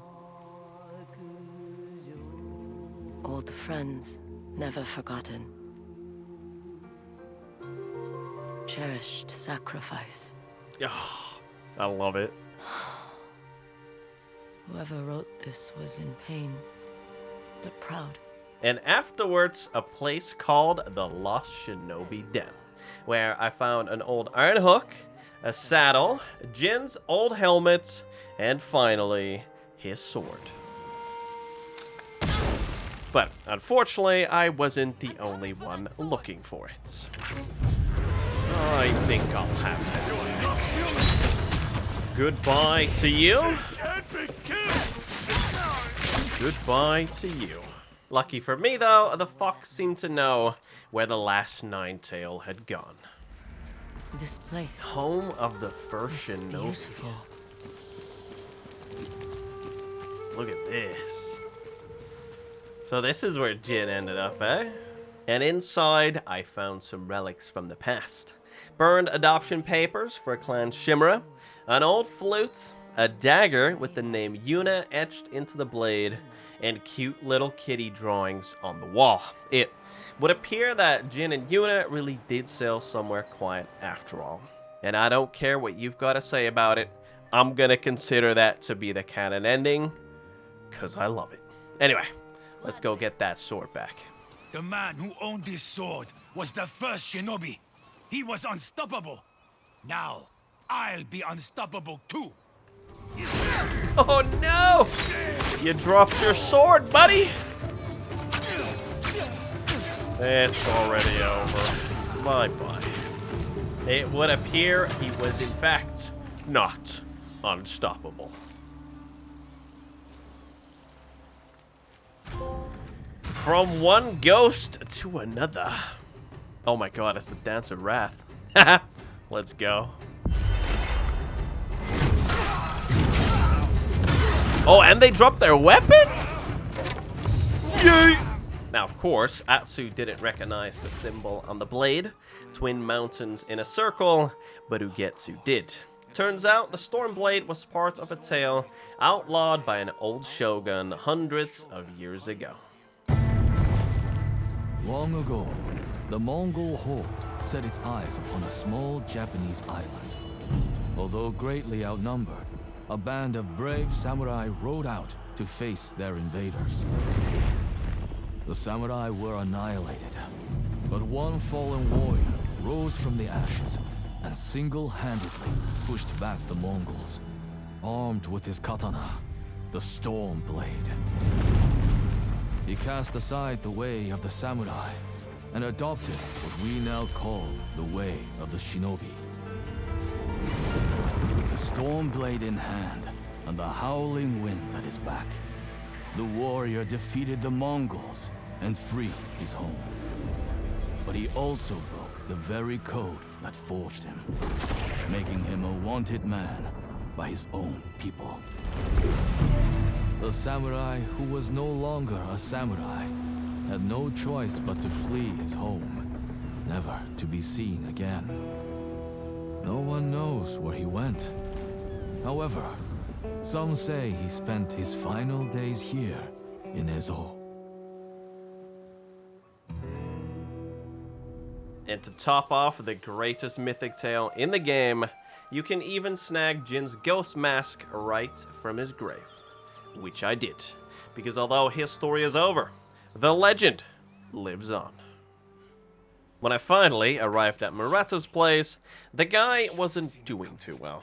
Apparently, he was shot by one of his customers, a man named Onosuke, a real piece of work who works for Lord Saito. Sounds like a job for our favorite bounty hunter. Too slow! And in case you were wondering, yes, I kept the pistol as payment. Quick draw. Acquire all quick fire weapons. Right. Boom! Ooh. Yeah, lame. I was kind of hoping to chop his head off, not gonna lie. There it is. Tanzutsu. Now, technically, I could have rushed my way through the rest of the story at this point, but instead I figured this was the perfect time to wrap up all of the side content. Long story short, there's something nice about popping the platinum the moment the credits start rolling. If you know, you know. We're talking all the wolf dents, and yes, after the last one, I finally got to pet her. Being alone isn't easy. Thank you for protecting me. Wolves of Ezo. All the Inari shrines, which actually bugged out for me. It said I hadn't completed this one yet, but I very much had. This is the one with the black fox, the one that tries to kill you. So, let's just say I remembered that one. If this happens to you as well, you need to go to the animal sanctuary, talk to this lady who, if you've done all the shrines, will hand you a fox mask, after which... Thank you, Reddit. Fine. One more fuss for the road. Goodbye, little one. I got a perfect score in a little minigame called Kue Chinook. A moment to breathe. Fully upgraded my katana. Ooh, like father, like daughter. Wrapped up all the hot springs. Oh, I forgot about that. Which, just like in Tsushima, unlocked the Fundoshi armor sets. Completed all of the bamboo strikes. Your spirit has hardened, I see. Painted lots of pretty pictures. An artist's eye. Climbed my way to the tippity top of the final Shinto shrine. There we go. Body, mind, and spirit. And liberated every outpost, with the last one proving problematic. Your reputation is well deserved, Onryo. So is yours, armor thief. You. Give me that. Oh, Jesus. What the hell? I see a sword. Just let me pick up the sword, will ya? And you're done! Goodbye, armor thief. Little bastard. Oh, for the living. Rid Ezo of all Yotei 6 camps. Oh, and remember these little signs from Tsushima? Well, they're back, and you once again have to bow in front of 10 of them. There we go. Another one. But before I literally bore you to death with even more side content, let's sprinkle in a bit of story, shall we? I made my way over to Castle Matsumae to talk to Jubei, and here I found him and Kiku working on a flower arrangement, and the flower she picked symbolized grief and despair. That's how I feel. I relate, little one. I relate.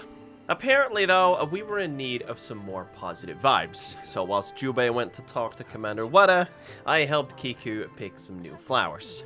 The new ones representing hope and patience. And after meeting her horse and helping her borrow some medicine from the armory, and teaching her to think on her feet, I finally met up with Jubei and Commander Wada. They told me the dragon had captured their lighthouse on the far side of the harbor, and apparently he was still there. Then let's go after him.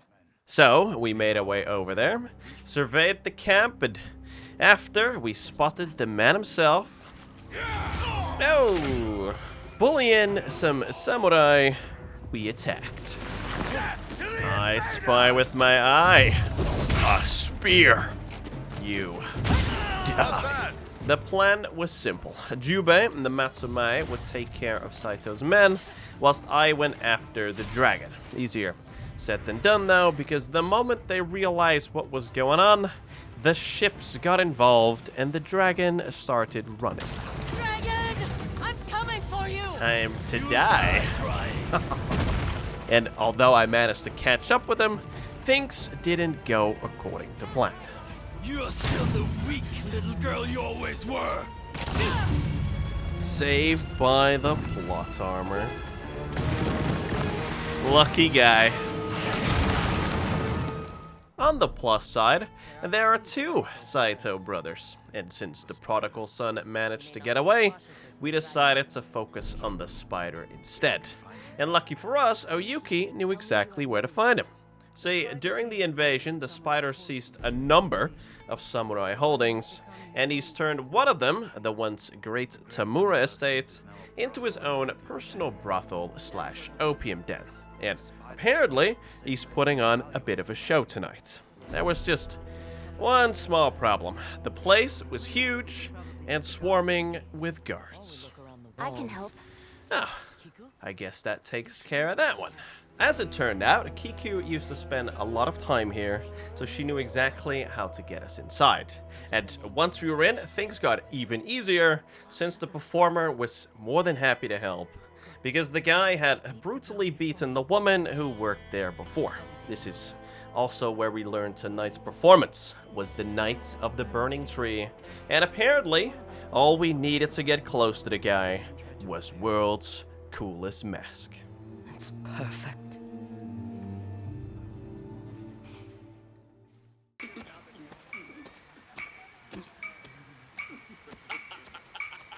More fire! It was a blaze! The music, louder, faster! People were screaming! Shit's about to get real. Now, at first, the guy didn't recognize us, of course, but he very quickly changed his tune once he spotted our sword. It's the swordsmith's daughter!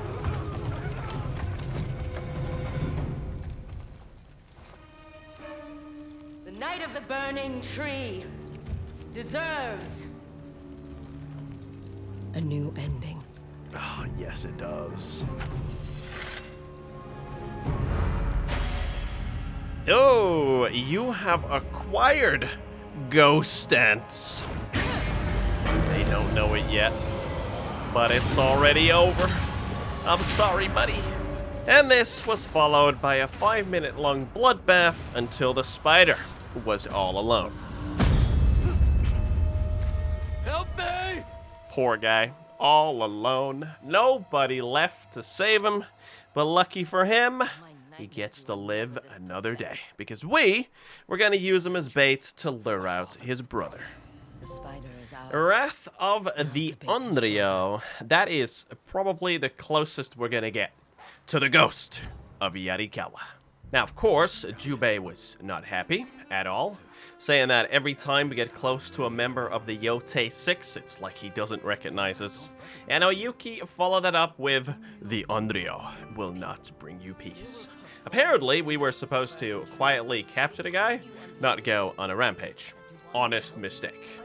After that little intervention, we went to confront the spider, together this time, which seems sensible.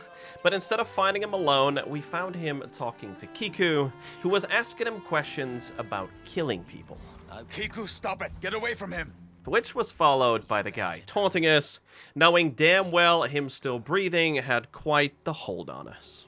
Very soon, your head will be rolling on the ground. And it's here that Jubei finally started to realize that he can't shelter Kiku from the war forever, and that instead he should start preparing her for it. And to do that, he enlisted the help of Atsu and Oyuki. So we met him at the base of the mountain, and after a little chat with Jubei about how Kiku, just like Atsu, has a certain anger inside her, we had a little sparring match. We showed her how to map an area, how to forage for food, whilst reminiscing about the good old days when Jubei thought the spotted mushrooms had special powers. Did they? No. So what happened to father? A spotted mushroom left him squatting for days. Ah, the smell! And we ended the day with a little family get-together. If only we had some sake to go with the view. And what do you know, seeing as this was a special occasion, Jubei brought some sake and even let Kiku have her first sip. Mmm. Oh, this is much better than the jars you keep at home. Which you will find exactly where you left them. But later, I suspect. I topped them off with water so you wouldn't notice.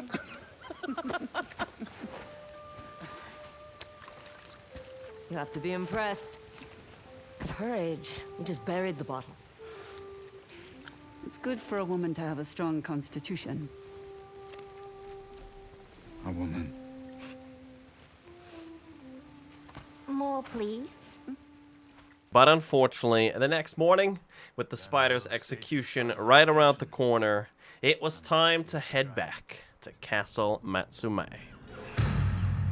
On the day, we grabbed the guy, escorted him to the beach, tied him to a post, and right afterwards, as planned, we spotted the dragon ship in the fog. But then we spotted another one, with Lord Saito on it. And they were not here to save the spider. No, they were here to take over the castle. Kiku is in danger. I need your help. Now, at this point, we had a bit of a choice to make. Fight the dragon or help Jubei save Kiku.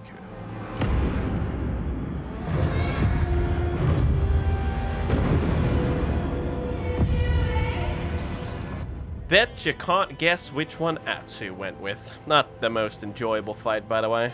Not only does the guy use a pistol throughout the duel.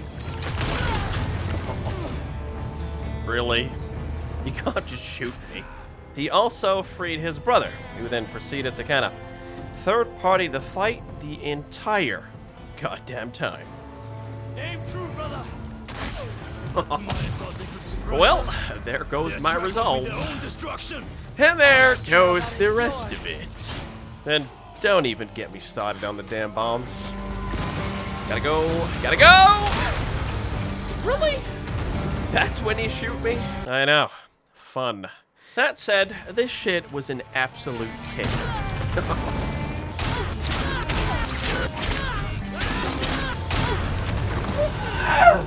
All jokes aside, this was actually pretty easy compared to Takezo the Unrivalled.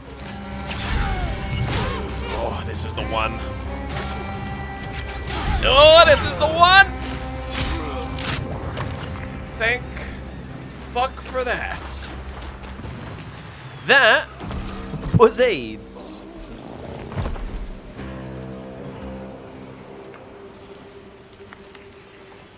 Ooh, you're next, boy. I'm coming.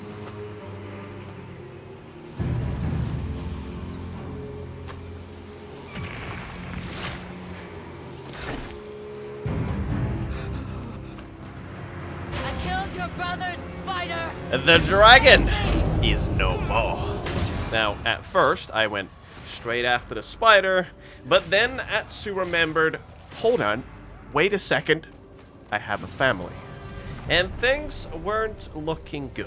No, I wasn't the only one having a bad time, because at the same time, the spider got some shit from his papa.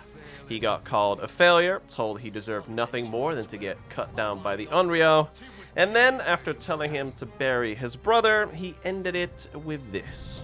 And drink yourself to death for all I care. Father of the Year, everybody. Now, at this point, I made my way back to the temple, our little rendezvous spot, in the hopes of finding everyone there, but the only person there was Kiku. Apparently, Jubei told her to run, whilst he and Oyuki held off Saito's men. Of course, Kiku wanted to go back to save them, at which point I told her that the castle had fallen and that her dad would want me to keep her safe. So instead of going back, we fled Oshima Coast and made our way back home. I showed her grandparents' grave. She made a bit of a that's what she said joke. It's so small. Hey! And afterwards, we got some well-deserved rest. Kiku! Or at least, that was the plan. Instead, Kiku decided it was time to continue her training. She wanted to get her dad back, she wanted to kill Lord Saito, and she was also a bit pissed that I left Jubei behind in favor of getting revenge. So, naturally, after explaining what happened 16 years ago, and being told I only brought death, we promised her we'd fix things.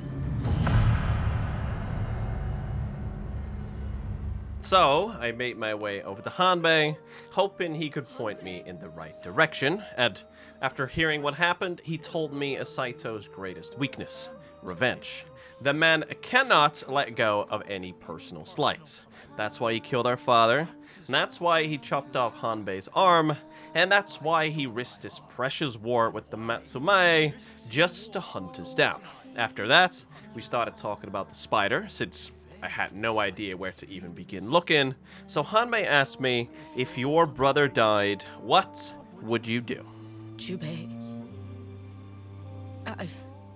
I would bury him.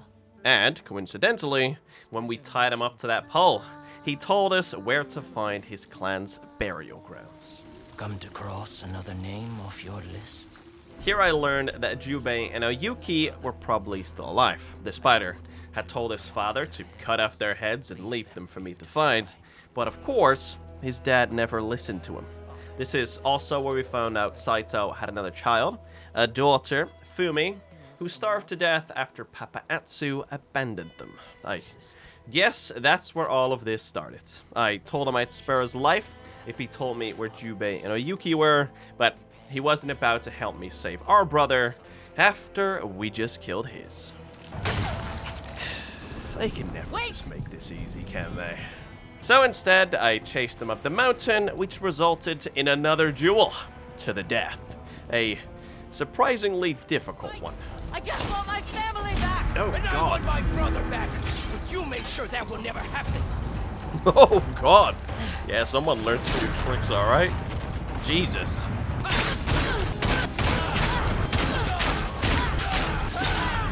Not the spear. Anything but the spear. Just shoot me. Yeah, that's much better. I can confirm that was in fact not much better. That said, I found a solution.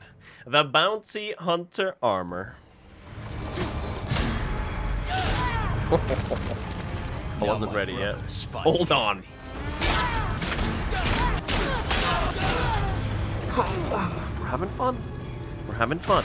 And by Bounty Hunter armor, I of course meant the armor of the Undying.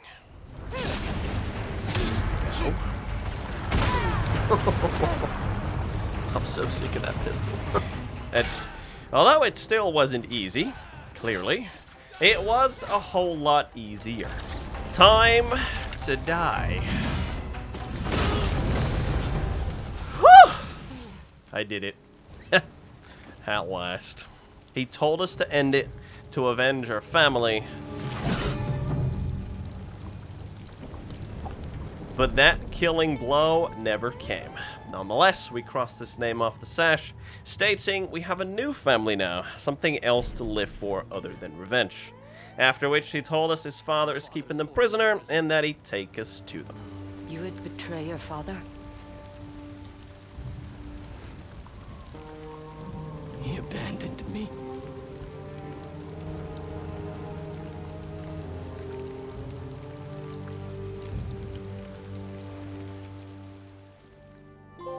The spider!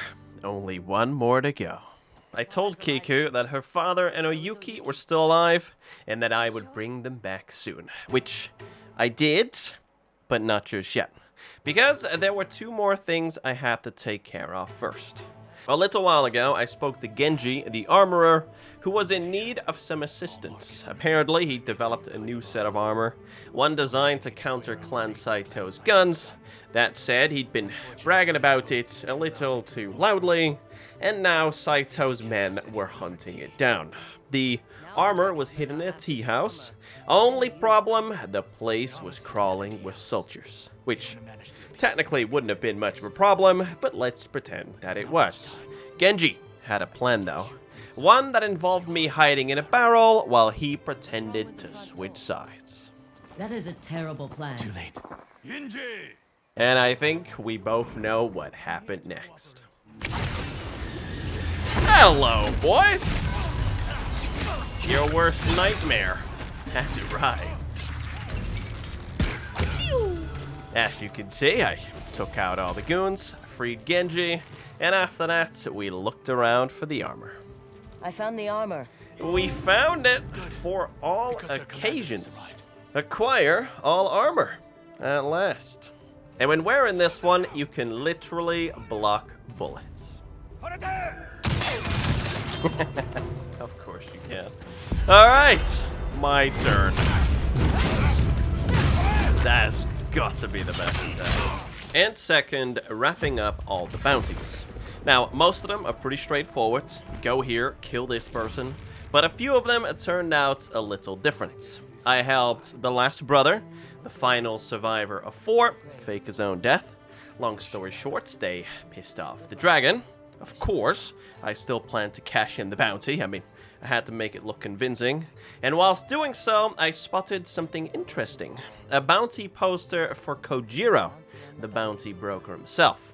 But for the low price of double the rates, I decided to help him out. Please don't take me in. Let's make a deal. Try to run and I'll cut you to pieces. I won't. By very convincingly capturing him and taking him to the drop-off points to see who would show up. And who showed up, you say? A bunch of bounty hunters led by a guy named Short Stick Dojima. And apparently, the name matched his you-know-what. How dare you try and kill my money printer? What up, Doug? I see a sword. Yeet! Anyway, turned out Kojiro put the bounty on himself because he wanted to see who would help him and who would gladly stab him in the back for the right price. We helped a lady named Iwa, who may or may not have murdered a samurai, escaped the country, and finally I went to the house of a Lord Kato, a supposed good man who took in refugees without hesitation, and is now making arrangements for their safe passage out of Oshima Coast. Now, of course, the man himself wasn't home, but one of the refugees said that Oni raiders had been sighted, and that Lord Kato is offering a handsome reward for anyone who deals with them. So I did. No, it won't! Told ya. Oh wait, buddy. Leave Pupper alone. And in case you're wondering what the Oni Raiders were doing here, apparently somebody robbed them, and they managed to track him here. And who might this thief be, you say? None other than Shiro. I mean, Lord Kato. My old partner. It's been a while. Now, this guy actually screwed me over back in Ishikari Plain. Long story short, he had a bounty on him, but instead of killing the guy, he convinced me to help him raid an Oni Raider fortress. The payout, more money than I would have made in a year of hunting people like him. Allegedly. Only, when the commander finally showed up, and instead of helping me take him out, like he said he would, he ran off with all the money whilst I was dealing with that guy. Enjoy the money while you can, Shiro. But, he's been using the money for good. I know, very annoying. So instead of bringing him in straight away, I helped him get his people out of there, which resulted in me taking a bullet. Watch your aim, Shiro! And after that, I let him leave with them. I mean, they needed Lord Kato a whole lot more than I needed Shiro's bounty. There it is, the end of the greatest side content. And during all this, I also bumped into a familiar face when I decided to check out this commotion. Oh my god, it's our boy. In case any of you were wondering what he's been up to, he's made a profession out of ripping people's teeth out. As the man himself said, you've never known true relief until you've had a rotten tooth yanked from your jaw. Just one minor issue though, he decided to perfect his technique on some Ronin.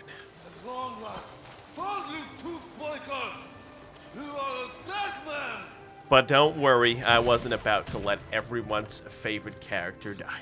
You must really like me. Of course. Just hand over the money, Goro.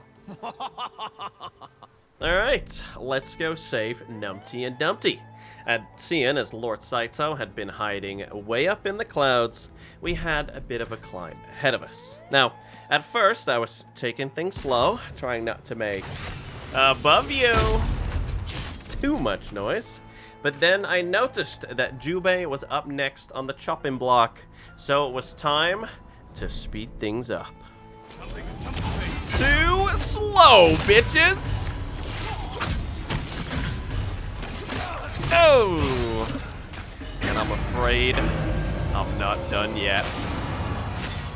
Not even close. I'm sorry. I should have come with you instead of fighting the dragon. Of course, he wasn't convinced yet. I mean, we did abandon the guy in favor of getting revenge, but that was a problem for later because we still had to save Oyuki. And apparently, Lord Saito had something special planned for her. We need to reach Oyuki. Never stood a chance. Next one. Oh, here we go! From Stay with me. the hip. I have been struggling to get that one. When we finally got to Oyuki, although she was surrounded by Saito's men, the man himself was nowhere to be found, and we very quickly learned why. Apparently, she overheard Saito talk with the guards, saying he'll be waiting for us where it all began. Home. You know, the place we left Kiku. And to make things worse, the entire fortress was now on high alert. That's right, ladies and gentlemen, it's time for another epic escape. Ride! Out of the way, boys. Coming through. Oh my god. Conveniently placed gunpowder. There we go! But unfortunately, this time Atsu was the only one who made it out alive. Oh, no. They somehow survived that one. Don't stop until we reach Kiku! And of course, when we finally made it back, Saito was already there, waiting for us. Apparently, it'd been forcing Kiku to play Zeni Hijiki with him all day. Poor thing, saying he used to play something similar with his own children back when he still believed they'd outlive him. That said, this wasn't about her. His fight was with me, the ghost. And if the rest of them simply walked away, he let them leave without hurting her. So that is what they did. Before we fought though, I asked him a little question. Killing my family. Was it worth it?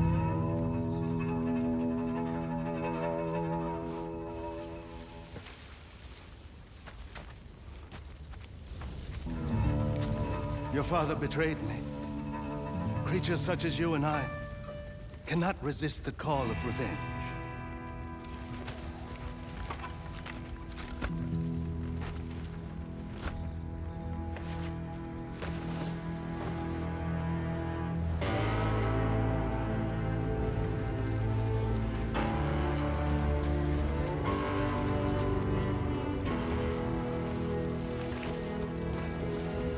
I found something new to live for. We were still gonna have to fight him, though.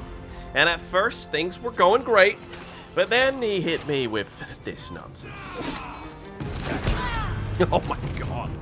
What in the delayed ass attack? That's right, he just bunked me in the head with a stick. Seeing as I almost won that fight, though, I figured a little armor switch was all I needed. There we go. Too easy. And that was technically true for phase 1.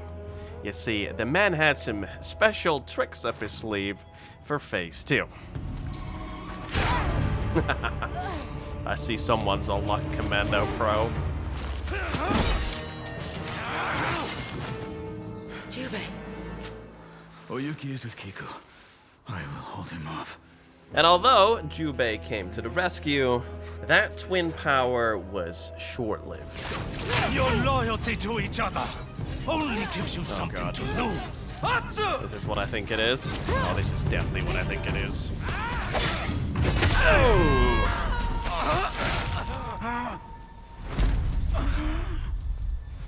Jubei. For the living. Oh god. I know it looks bad. He's fine, okay? He's fine. And as if watching Jubei getting skewered wasn't bad enough, this right here is where the real fight started. I'll bury you next to your brother. He's not dead. Oh, what? And I actually wouldn't make it past this point for quite some time.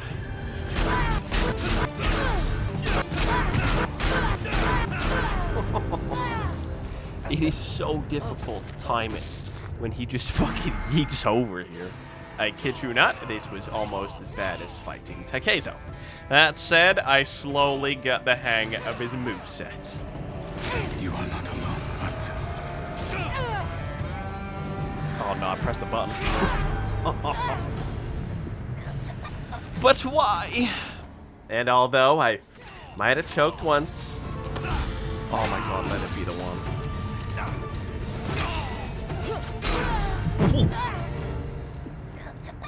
He just did a 180? Oh, are you fucking kidding me? Yes, we're trying again. Or twice. Oh my god, just died, fam.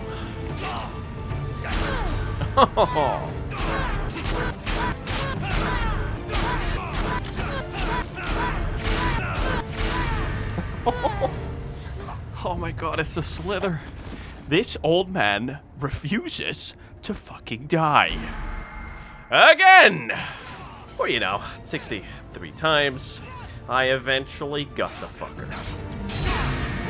Oh my god, please. For the living.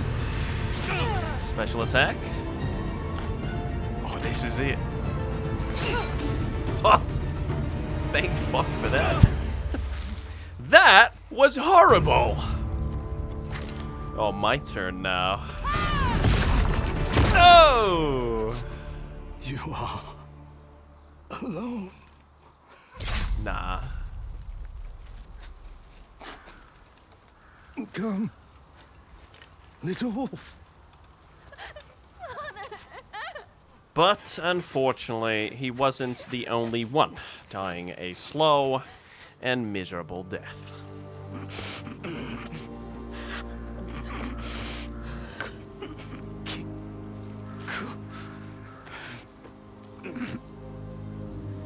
She'll never be alone.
Fast forward 6 months whilst foraging for mushrooms in the same spot Jubei and I used to, Kiku mentioned that people were still leaving offerings for the Unreal in the hopes I'd hunt down whatever was left of Clan Saito.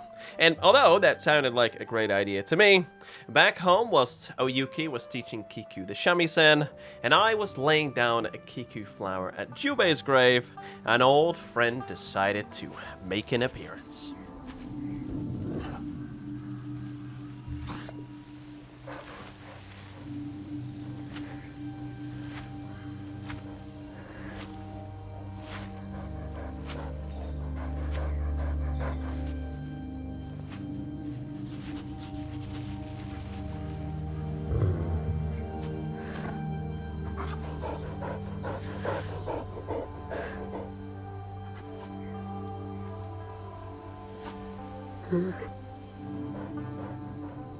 My hunt is over.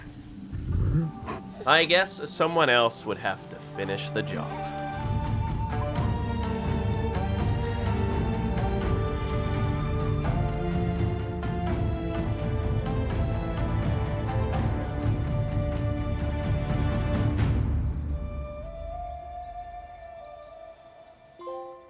The Onryo arrests. Now wait for it. New milestone reached? So, it's slight oversight. I forgot to grab the offerings. My bad. There we go. Gifts for a ghost. Now, we should get the platinum. Legendary Onryo. Obtain all trophies. That is platinum trophy. Number 5, I think. With 3 of them being Tsushima. If you made it all the way to the end, you clearly loved it, so drop a like, subscribe, let me know what else you'd like me to platinum, and next time, we're heading to the Wizarding World.